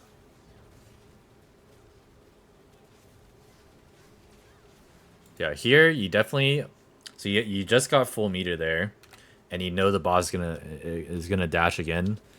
You wanna You want to hold your surge. It feels weird, but you want to hold your surge to see where she's going, and then follow her with a surge, and you get a free back attack for like 2 patterns, or for 2 seconds basically. Oh, you also T there, which is fine. But yeah, that's fine. So yeah, I mean, you look pretty sick nasty there. So I mean, I guess you look sick like that. Yeah, that's fine, man.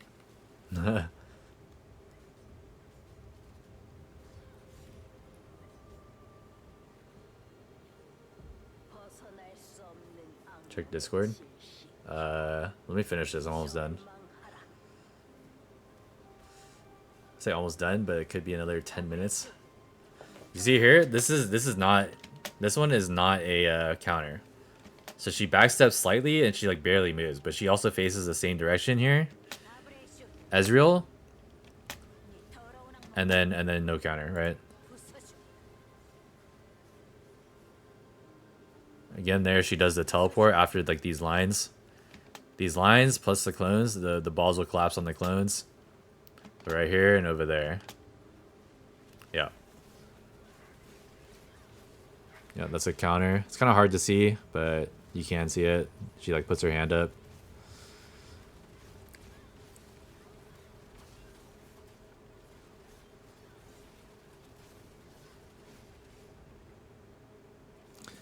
This is a scenario where if you had second Twin Shadow, you wouldn't have had to use second Maelstrom here. So like you kind of like, again, like if you had second Twin Shadow, you could have fixed your rotation and it would have been more optimal.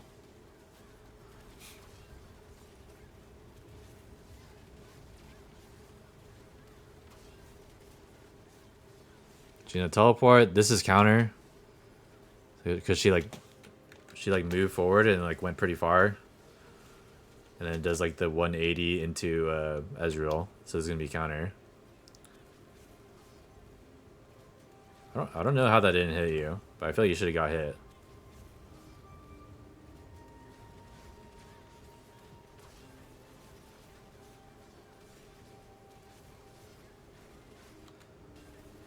At this meter, I don't mean. I guess you didn't want to risk it because you don't have any skills up, but I think Void Strike fills your meter here. Could be wrong here, but yeah, I mean, it's safer to just Maelstrom and Void Strike. Again, if you had second Twin Shadow here, you would have been able to Void Strike second Twin Shadow and then have your Maelstrom for the next rotation. But it's all good.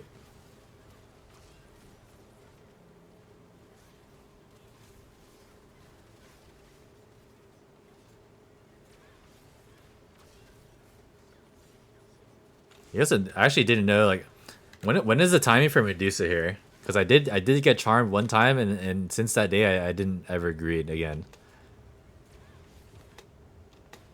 I don't know what the timing for Medusa is there.